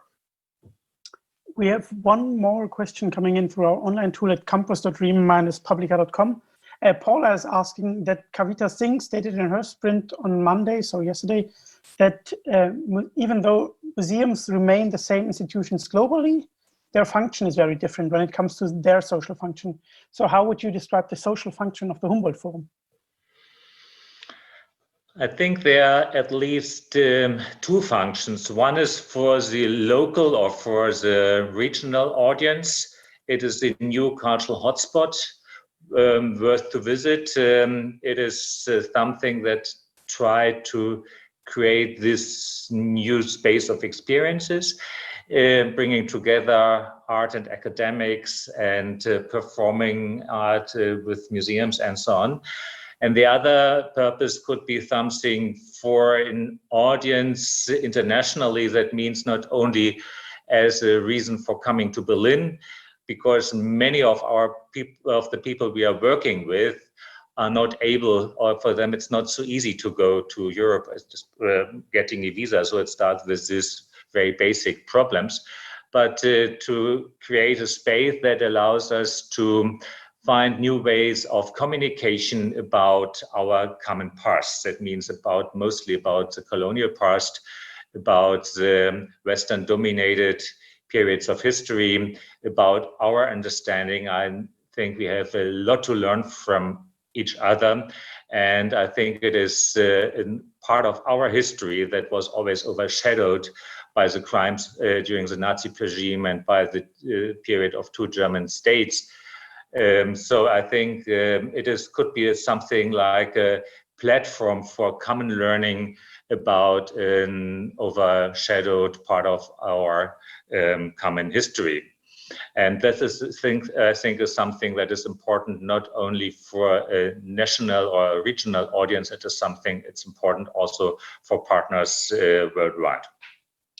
And we have 3 minutes left in this deep dive, and at the moment, no further questions. So I'd like to ask you, Benita, whether you, as you haven't met personally, if you have any question concerning the Humboldt Forum or concerning the sprint that we heard to Hartmut Togalu. Yes, I do actually. You said that you're 4 different institutions working together. How will they work together? Oh, that's something what we try to learn, because these are important institutions, the Humboldt University, the state museums. They have their own history, their own, as we call it, DNA. And so we try to create a new way of partnership, because we believe that there are many things we can share, and that many things exist we can learn from each other via sharing. So it is something like coming together and creating and joining a shared apartment with institutions without having any experience in joining these ways. But we have something together that means our audience. We will have one audience, and we are talking about the Humboldt Forum, but it will be not only based on 3 or 4 pillars, it will be also organized by 4 actors. And so this is finding a balance between your own programs and what you are doing together, like what we call a WG in Deutschland, a shared apartment.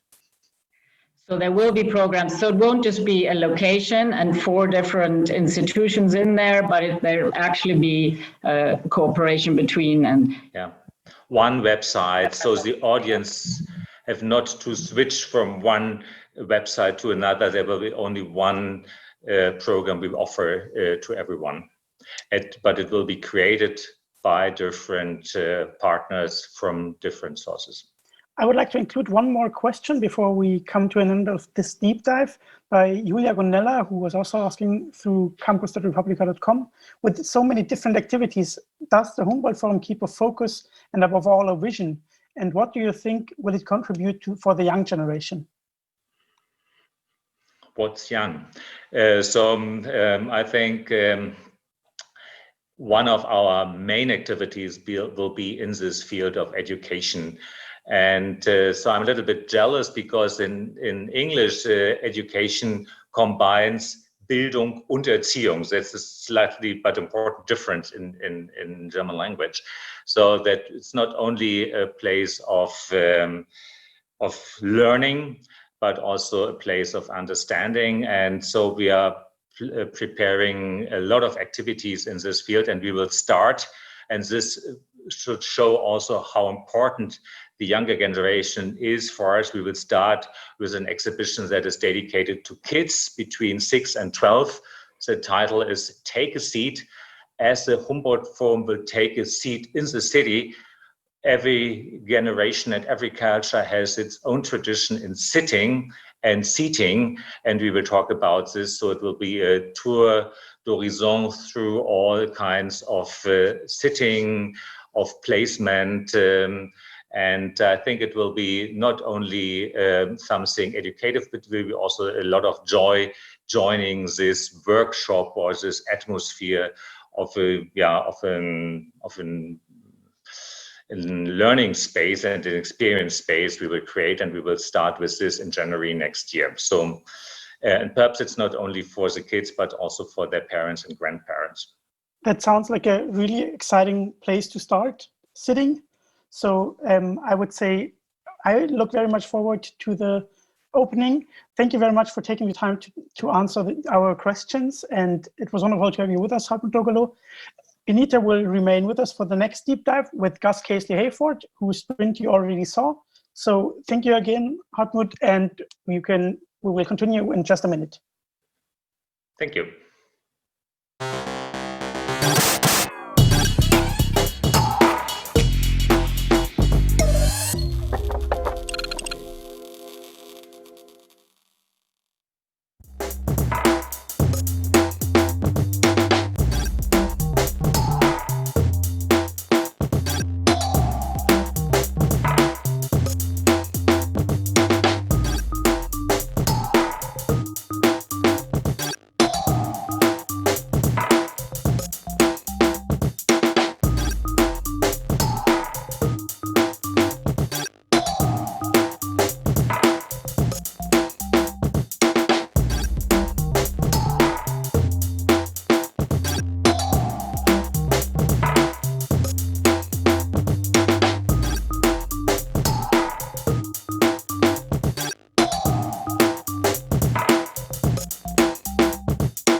So welcome back, dear participants, and welcome new participants, especially Gus Casely-Hayford, the director of V&A East.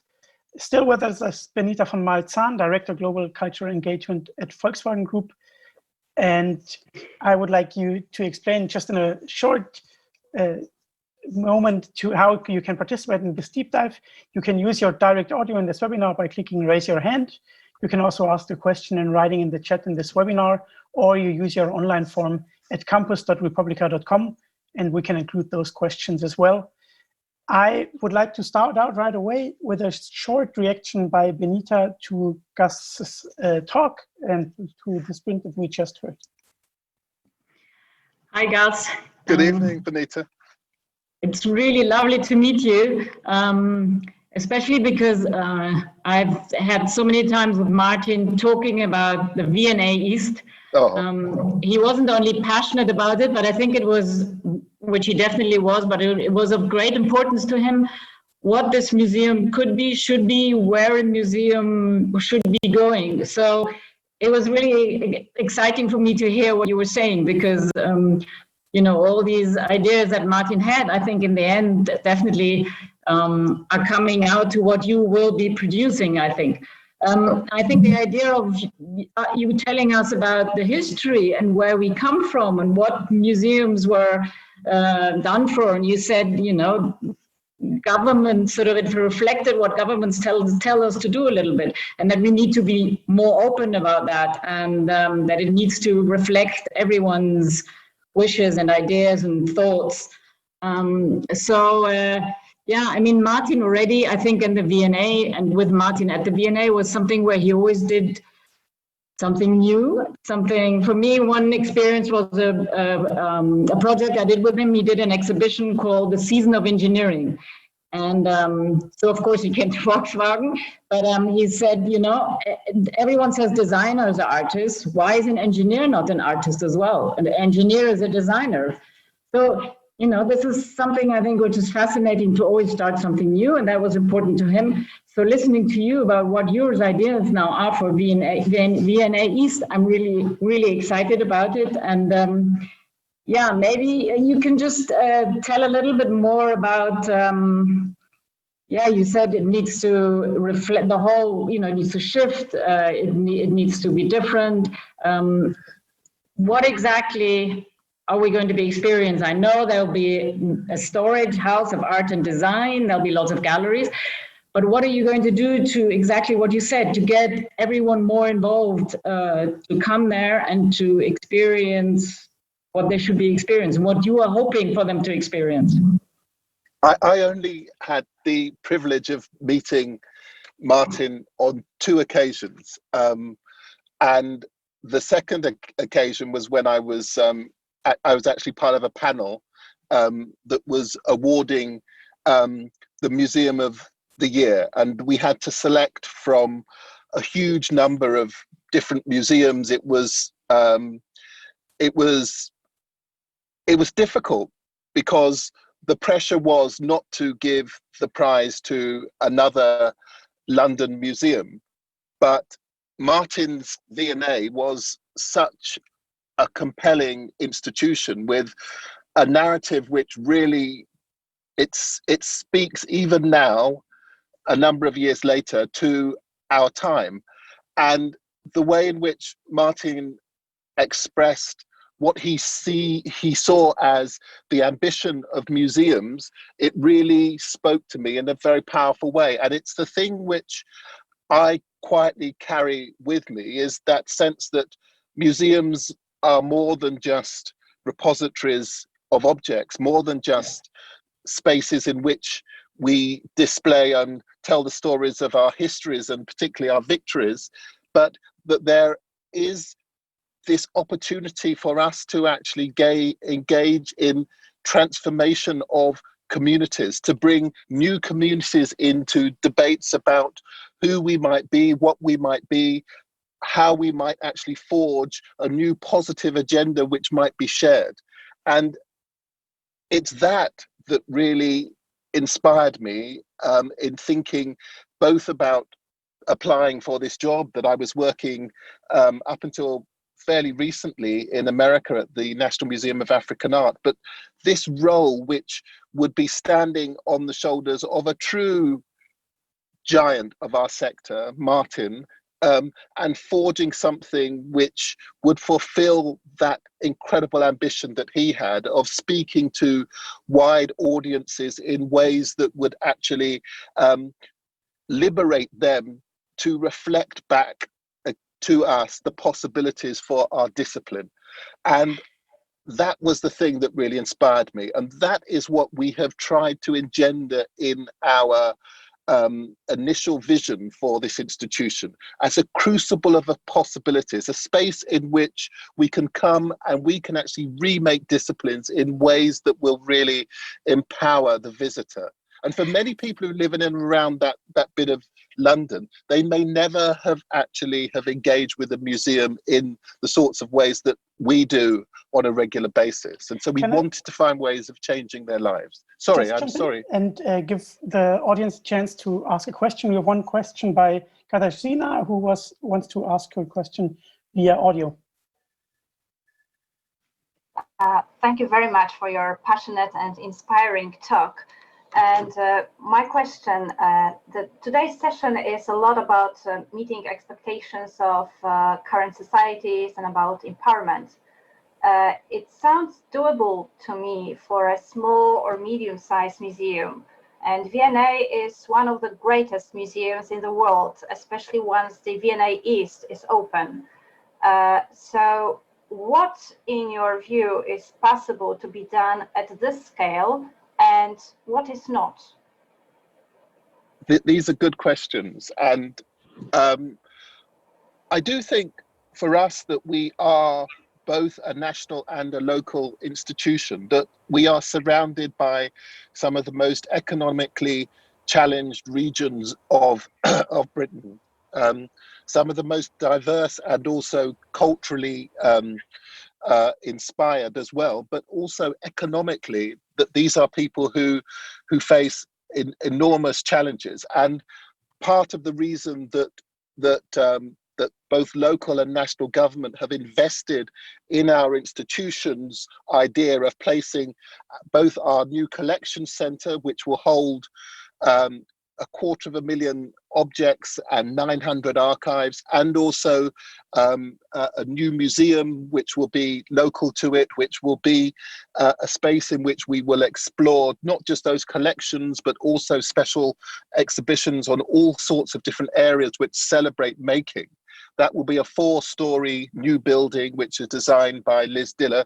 That these two institutions, that we are hoping that they will become spaces that give those local people a sense of both the possibilities of design and a way of interacting with the best global practice, but also spaces in which they can realize some of their own dreams. A collection center which can be used as a resource, a source book for inspiring their own ideas. But we also have a national responsibility, and I want to speak to that because we have limited resource. I want to speak to that national responsibility through digital tools, through partnerships, and also through thinking of ways in which we work actively to loan our collections.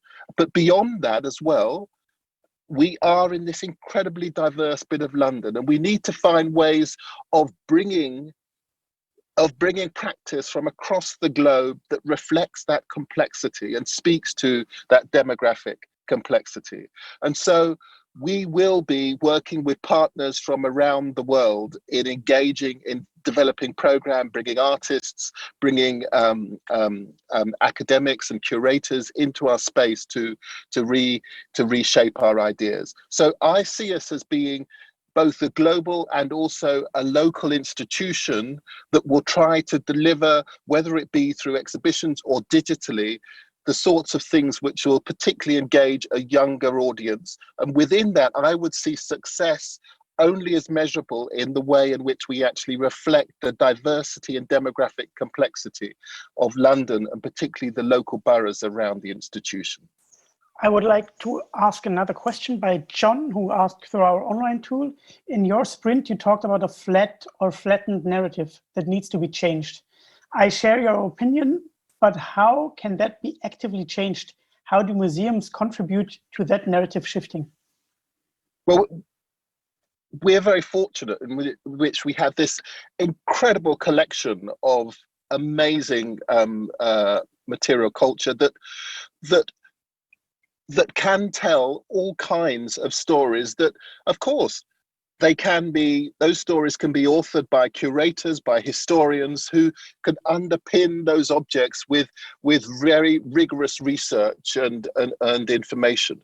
But around that are also the possibilities for us to engage in conversations about these objects, potentially as objects of utility, of inspiration, of lust, of hate potentially, but to dynamize the space around those objects with wider conversations which will engage all kinds of people. So what I would love is that we build a nexus of conversations around our collection, which is not controlled by us, but which is something which is co-curated and shared with our audiences. And the great thing about that digital space is that it need not just be people who come and visit, that it could be the practitioners who have created the traditions that have evolved into our actual objects, or it may well be people who have been inspired to use those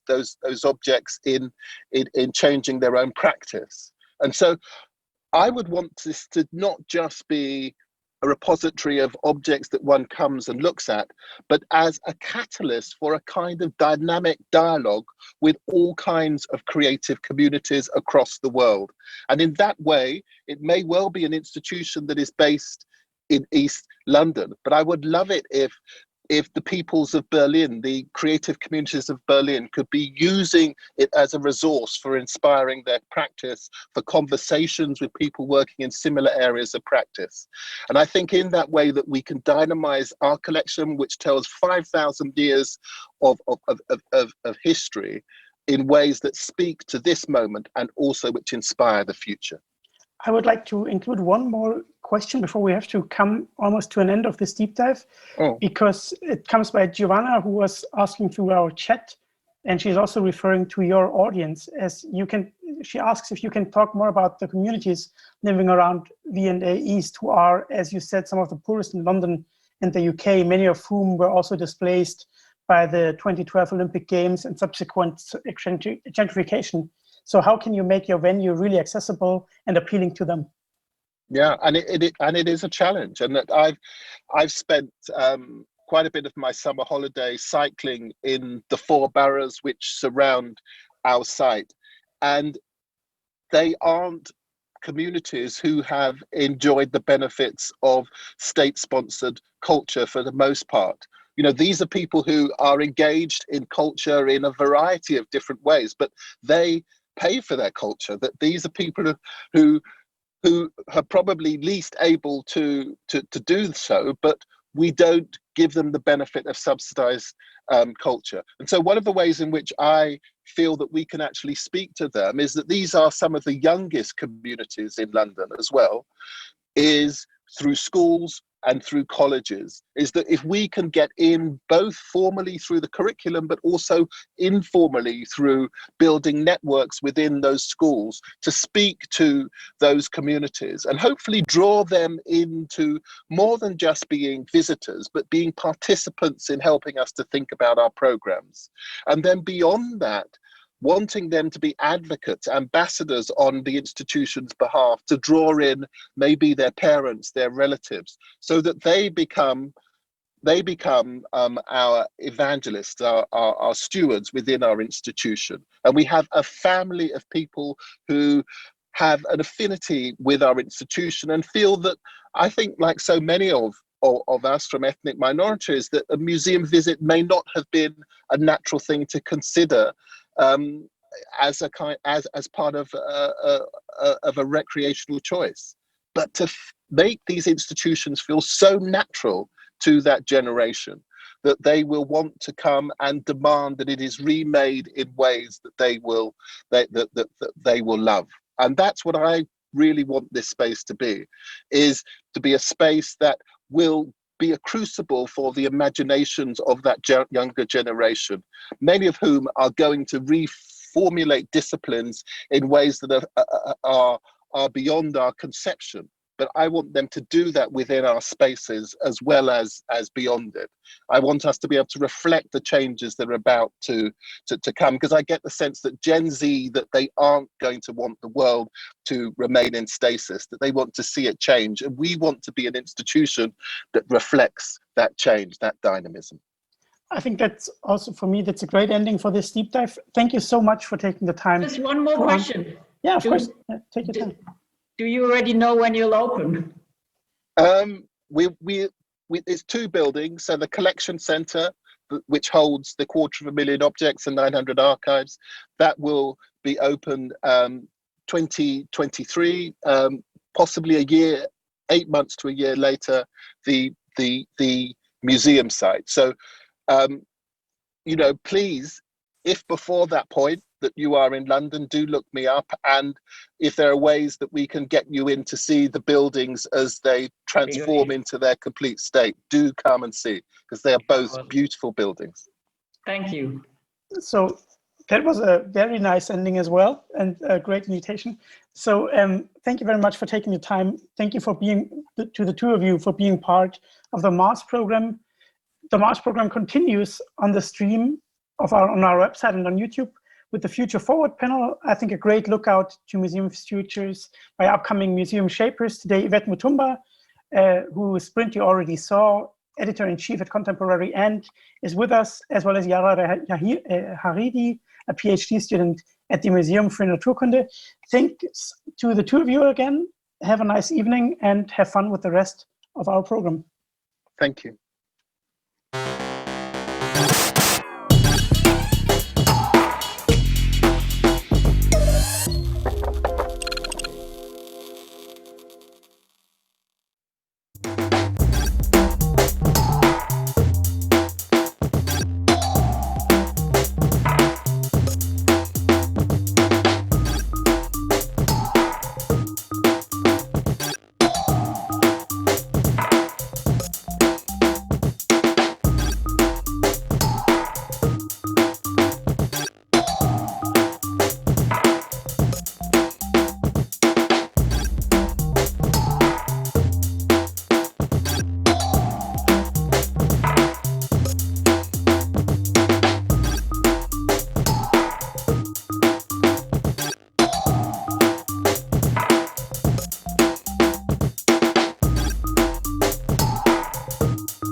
So welcome to this second day of the symposium, to another Future Forward talk. My name is Sarah Berg, and once again we are closing the conference with two guests, one forward-thinking professional and a student responder to collect their viewpoints and critical notes to the topic of the day. Today we've heard a lot about power, power sharing, and the museum as a powerhouse. My big thank you goes to our speakers for your powerful thoughts and ideas to be brought in. It is now my pleasure to continue this heartbeat with Dr. Yvette Mutumba and Yara Haridi. Welcome to the two of you. Yara Haridi is a PhD student studying the evolution of bone cells at the Museum für Naturkunde in Berlin. Her research looks at how bone cells might tell us more about extinct animal metabolism, genome, and physiology. She blogs about her research. You can find her at thebarebones.org, and she is working as a science communicator. Yvette Mutumba, editor-in-chief, as you already heard, of Contemporary and Contemporary and America Latina. She worked as a curator at the Weltkulturmuseum Frankfurt am Main in Germany, and later as part of the curatorial team of the 10th Berlin Biennale for Contemporary Art in 2018. Yvette is also curator at large at the Stedelijk Museum in Amsterdam and currently lectures at the Institute of Art in Context, University of Arts in Berlin. So welcome. Thank you for being with us. So for this short talk, we would have a long list of power-relevant questions to be discussed. But maybe let me start with your definition, and I guess these are critical-minded definitions as well, of power in the arts and power in our art institutions. And maybe you also put in consideration that power lives in the programming, in the employees, in all those people involved in the working processes, and of course in the audience. So maybe Yvette, would you like to start with your definition? Or your thoughts? Thank you, Sarah, for the introduction, and thank you to the organizers of the symposium for inviting me. I'm happy to be here. It was really interesting to listen to the discussions and questions before throughout the afternoon.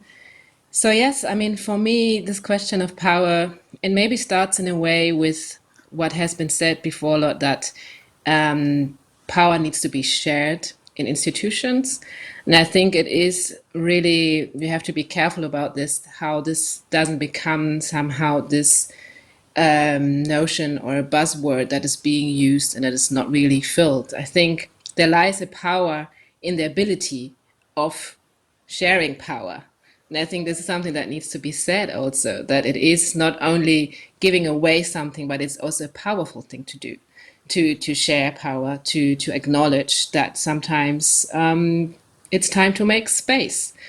Another aspect is that it came up a lot, this question of power in terms of the relation to money and how funders and foundations and government funding can put pressure on institutions and organizations by deciding on whether they get money or by taking away money. So, I mean, I agree, there's a power to that. But what I felt hasn't really come up yet. I mean, I did miss a little bit of some of the other deep dives because of our technical testing session.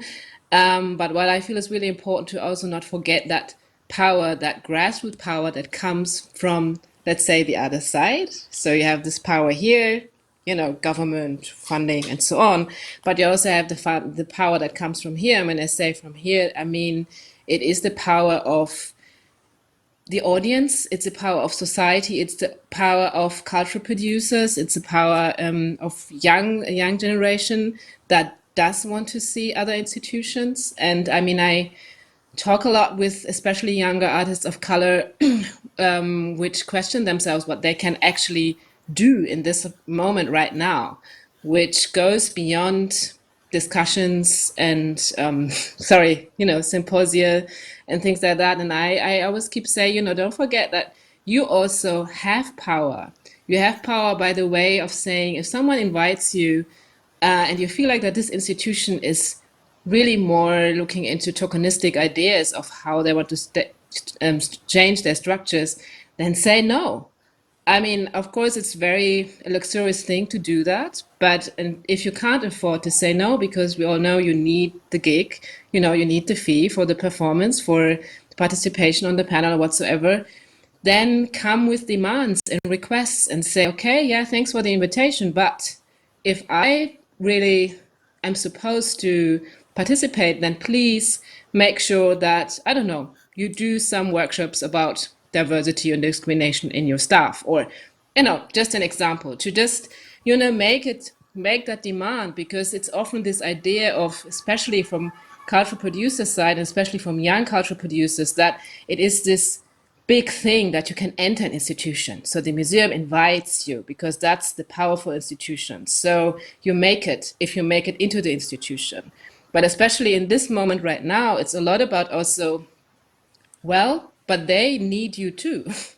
Because they are at this point where this pressure is really high. So they really depend also on that input and on those, strategies that come from cultural producers from outside the institution. And so I think that shouldn't be underestimated. And I think it's really time also to reevaluate these kind of hierarchies between who's like entering the institution, not only as in terms of the audience, which is something we can maybe talk about also in a minute, but also who are the producers that are being shown or presenting inside the institutions. Thank you. Yara, would you agree, or do you see it slightly from another angle because of your discipline as a researcher? Right. So yeah, from the academic side, I agree with most of that. I would just add that there is the additional power of allowing someone's career to go forward. There is all these gatekeeping people, and when those people are not of diverse backgrounds or diverse life experiences, that power ends up being incredibly skewed. And that actually, to me, brings in the true definition of power, which is, in essence, the idea of shaping the future. That's when you have true power. You have the influence to shape who gets seen, who gets heard, where the money goes, who gets the positions to shape our future. And museums are in a very critical part of that because, as one of our amazing speakers said today, museums are these seed banks. So we get to take care of the future, but we also get to highlight that. And that's a power that needs to be shared and needs to be kind of moved around. And let's see what works, because what works for you might not work for the society you live in. And that kind of thing is continuously changing. So I think that's what power is. Yeah, and then maybe can I add something also? Yeah. Also this question of, because it ties in with what you just said, this, in which I hadn't mentioned, also this question of empowerment. So, which is a word that also has been used today, and I think this is I think really it's a word that shouldn't be used lightly. And I think in the question of definition of power, it's often also a definition how you use certain terms and who can empower whom. And I think this is not necessarily that always, the institution, for example, can decide whether they actually have the right to empower or whether it is wanted that they empower. So I think this is also a matter of dialogue.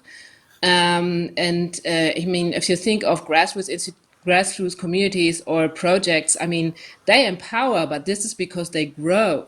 They grow over time. They have these dialogues. They have exchange. They build a community. And through that, they start to empower. But if an institution that is already there as this big machine decides, oh, now's the time to empower, I think it is in a way tricky, because then again, it's actually very, how you say that, paternalistic maybe, I don't know what the right word is, but in English, but just to say, because they decide now that they empower, but this is something that has to grow in a community. I think, and this is something institutions has to be very careful and aware about, how they start if they want to share power, which I think, of course, is a good thing if they start thinking about this. Thank you very much, because empowerment, what we hear almost every day nowadays, is, like you say, a tricky thing. And yeah, I mean, if there is the idea of the museum as a powerhouse, or it sees itself as a public space. I mean, did we not call it community centers in the past? I don't know, I'm not quite sure. And like you already said, Yvette, this comes from grassroots and bottom up, and not so much from corporate down. I don't know. But maybe to get a little deeper in that, what does it tell about power and power sharing? If the idea of dealing with empowerment is getting corporate. I think what Yvette was trying to point to as well, and it is basically worrying that it's going to get co-opted by these institutions that have ignored this problem for so long, right? But at the same time, by not actively trying to empower people, they are empowering other people. Whether it's people who are from the past, whether it's people that, you know, we shouldn't be agreeing with anymore. It's by not giving that platform to some people, you're automatically kind of giving it to others. And like you said, we have to be very specific about how we use that word empowerment and who is allowed to really be given power and by whom. And I think that's a really important question. Yeah, I think so too. And I mean, you talk about this corporate idea of power. I think there it also is, if we talk about institutions, we also, of course, need to talk about funding institutions, how they use that power. I mean, Nico mentioned that earlier today, you know, that there are a lot of funding institutions saying, okay, you know, show us your program, show us your boards, show us, you know, what you're doing, and then we tell you whether you get the money. But of course, this needs to be also introspectively reflected within those funding institutions, what that means, because suddenly it's this weird shift of power, you know, that hops over there. And what does that actually mean? Apart from those questions, of course, how sustainable that is if these sort of programs stop maybe after 10 years, and how far then institutions are still feeling obliged to continue in the same spirit or attitude. So maybe we could end and say, what is the challenge, but also chance, and maybe also the overwhelming when future museums want to be rather, would be like to be everything or serve like everything. So maybe is there from your side, like what in your opinion is the minimum idea of a museum? Could you answer that? The minimum ideal or idea? Idea from your thinking. Mm.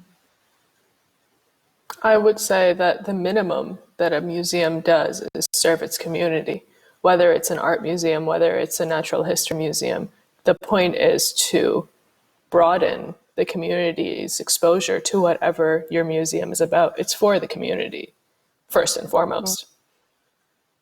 Yes, I agree. And I think in that sense also understanding who your community is really important part of that, because I think this also really quickly happens when we talk about how we use certain notions, that it is a lot talked about diversity and so on, and especially also in the German context, I'm not always really sure whether those people who talk about it are really aware how diverse the society around them is, or who the audience actually could be.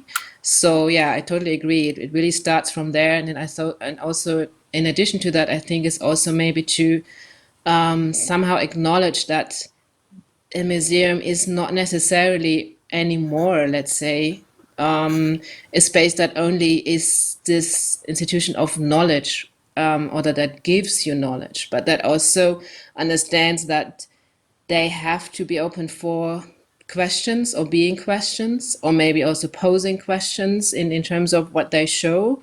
And so it's not always the ultimate truth that's being produced through that institution. And I think that is kind of a minimum also, because I mean, I at least also still grew up in a way that you go into a museum and you read the wall text and you think that is the ultimate truth that's being told.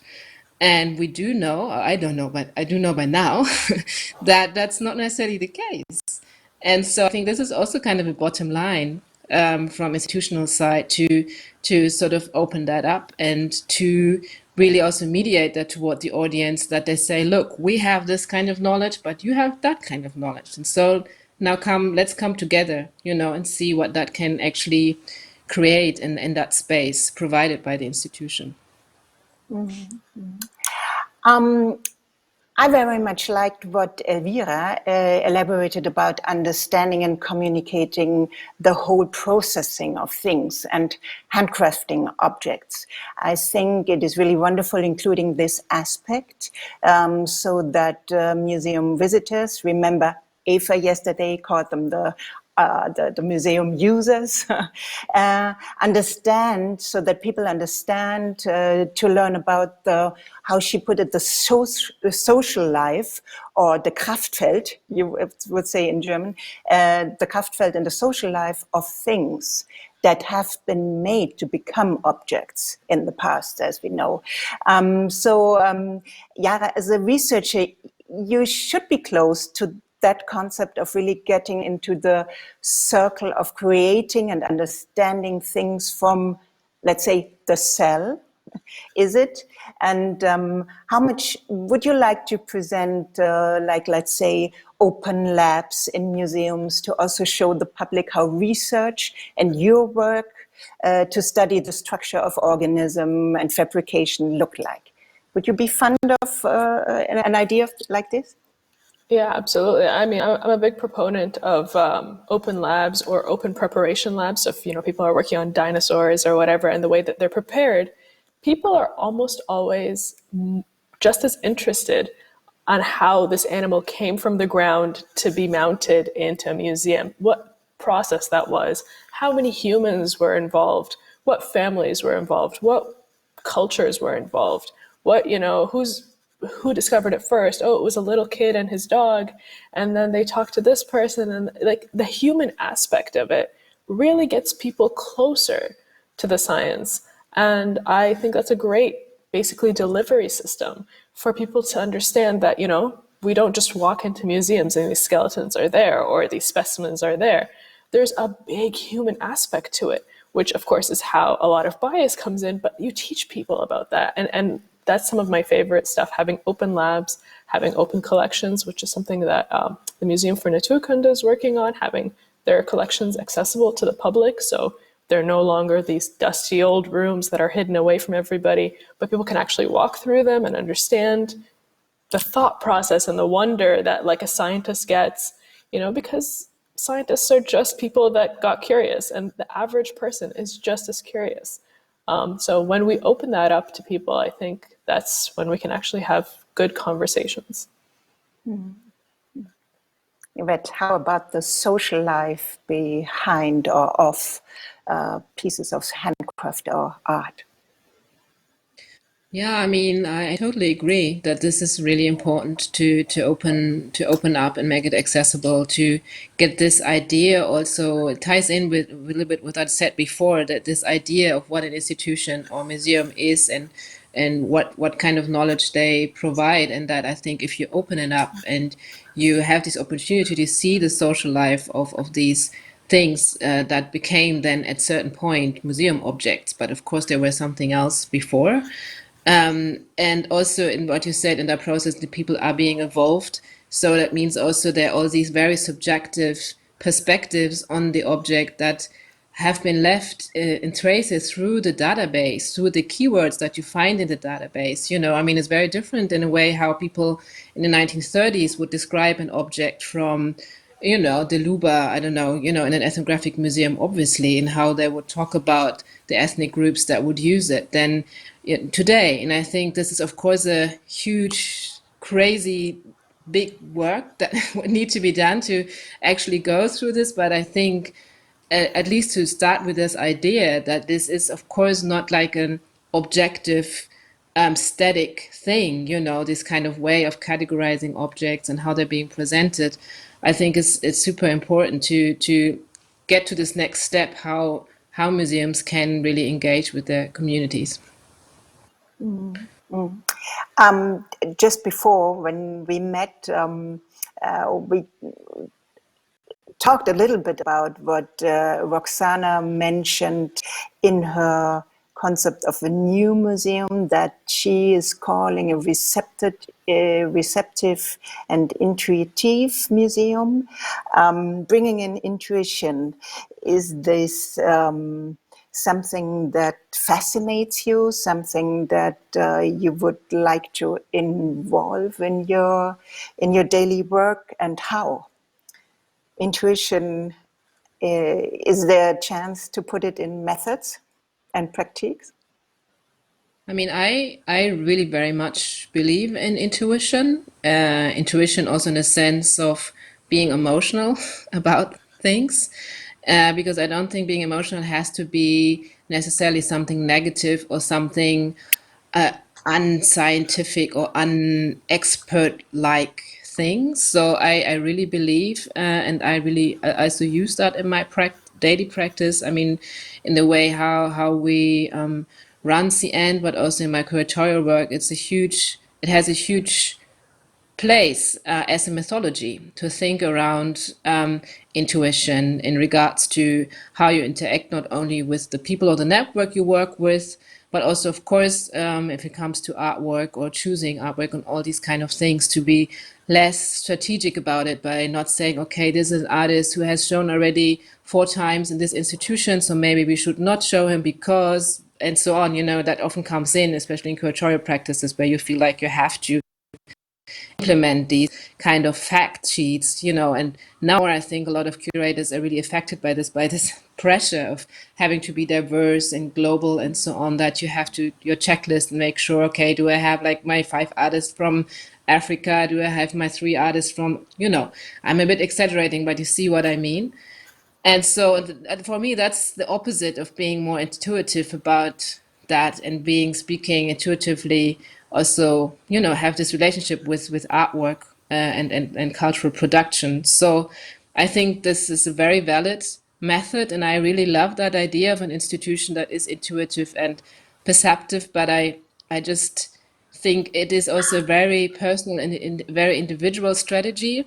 And then a museum is just this big machine, as we all know, and there are so many different individuals that come into play. So I think I can't, right now, I don't really know how, as a whole, an institution can be intuitive with coming in, you know, with all these subjective ideas. But I do think it is possible, maybe, you know, with growing together, and after a certain while, it might be possible that there are these moments or organizations that can actually act in that way. Yeah, I agree with most of that. Yeah, intuition is something that we should basically be open to using, and it shouldn't be this kind of hidden thing. We don't have to boil down all our decisions into numbers and checklists. Sometimes we know that this is the right direction because we know, like we've taken all of our life experiences and we know why this should be the direction the museum is going or this program is going. And in that way, I really think intuition can come into play in small parts of decision making, which then lead to, you know, power, basically. But of course, again, just to echo what she said, yeah, it's hard to think of how that would work on an institutional level because of how many people are involved in a decision and how many nuts and bolts have to turn for anything to actually happen at a museum. So I'm very intrigued on how that's actually going to come into play. Okay, beautiful. So big thank you to the two of you. I don't know, is it a big step to tomorrow's topic of museum and entertainment? What would you say? When are you having fun in museums? Do you remember the last time? I think the best way to educate or teach or basically share museum experiences is by making it enjoyable. There's no way you're going to get through to anybody without making it fun. You know, for me, it's entertain first and then educate second. And it has to be this fun experience because that's what people remember. People associate fun and lightheartedness with a good experience. And we have to marry the two to a great extent for the overall experience to actually be repeatable and to bring people into museums. Yeah, absolutely. I agree. And I had a lot of fun in museums. And I think, you know, and me now, specifically also thinking from the visual art side, if there are these artworks that also really touch you or hit you in one way or the other, this is like amazing and great if that happens. And often that is actually also through the more entertaining level. If we say entertaining can also be something that's probably maybe just beautiful or aesthetically very engaging, or, you know, and I think also it doesn't exclude itself, you know, there can be exhibitions and artworks that are aesthetically like very, you know, embracing and speak to you. And at the same time, they also talk about very complex topics or bring up things that the artists want to bring across. So I also think this idea of that it always has to be either discursive or entertaining doesn't have to be that way. I think there are really a lot of options to actually bring that together. Thank you. So more of that tomorrow. You better stay tuned. Thank you for sharing your beautiful thoughts, and all the best, Yara, all the best, Yvette. And thank you for joining. Enjoy your evening. Bye-bye. See you tomorrow. Thank you. Bye.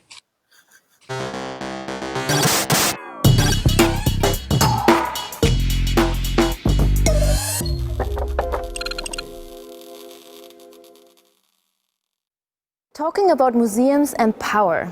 I'm here now in the museum with my friend Dicraeosaurus hansemani, who belongs to the family of the biggest creatures to ever walk on this planet. These creatures are also a constant topic in popular culture. And for tomorrow, we have another powerful day ahead of us. We will discuss about museums and entertainment. Enjoy the rest of your day. And thanks for your engagement in the name of the organizing partners. Institut für Auslandsbeziehungen, Republika, Museum für Naturkunde in Berlin, and Germany's Federal Foreign Office. I see you tomorrow.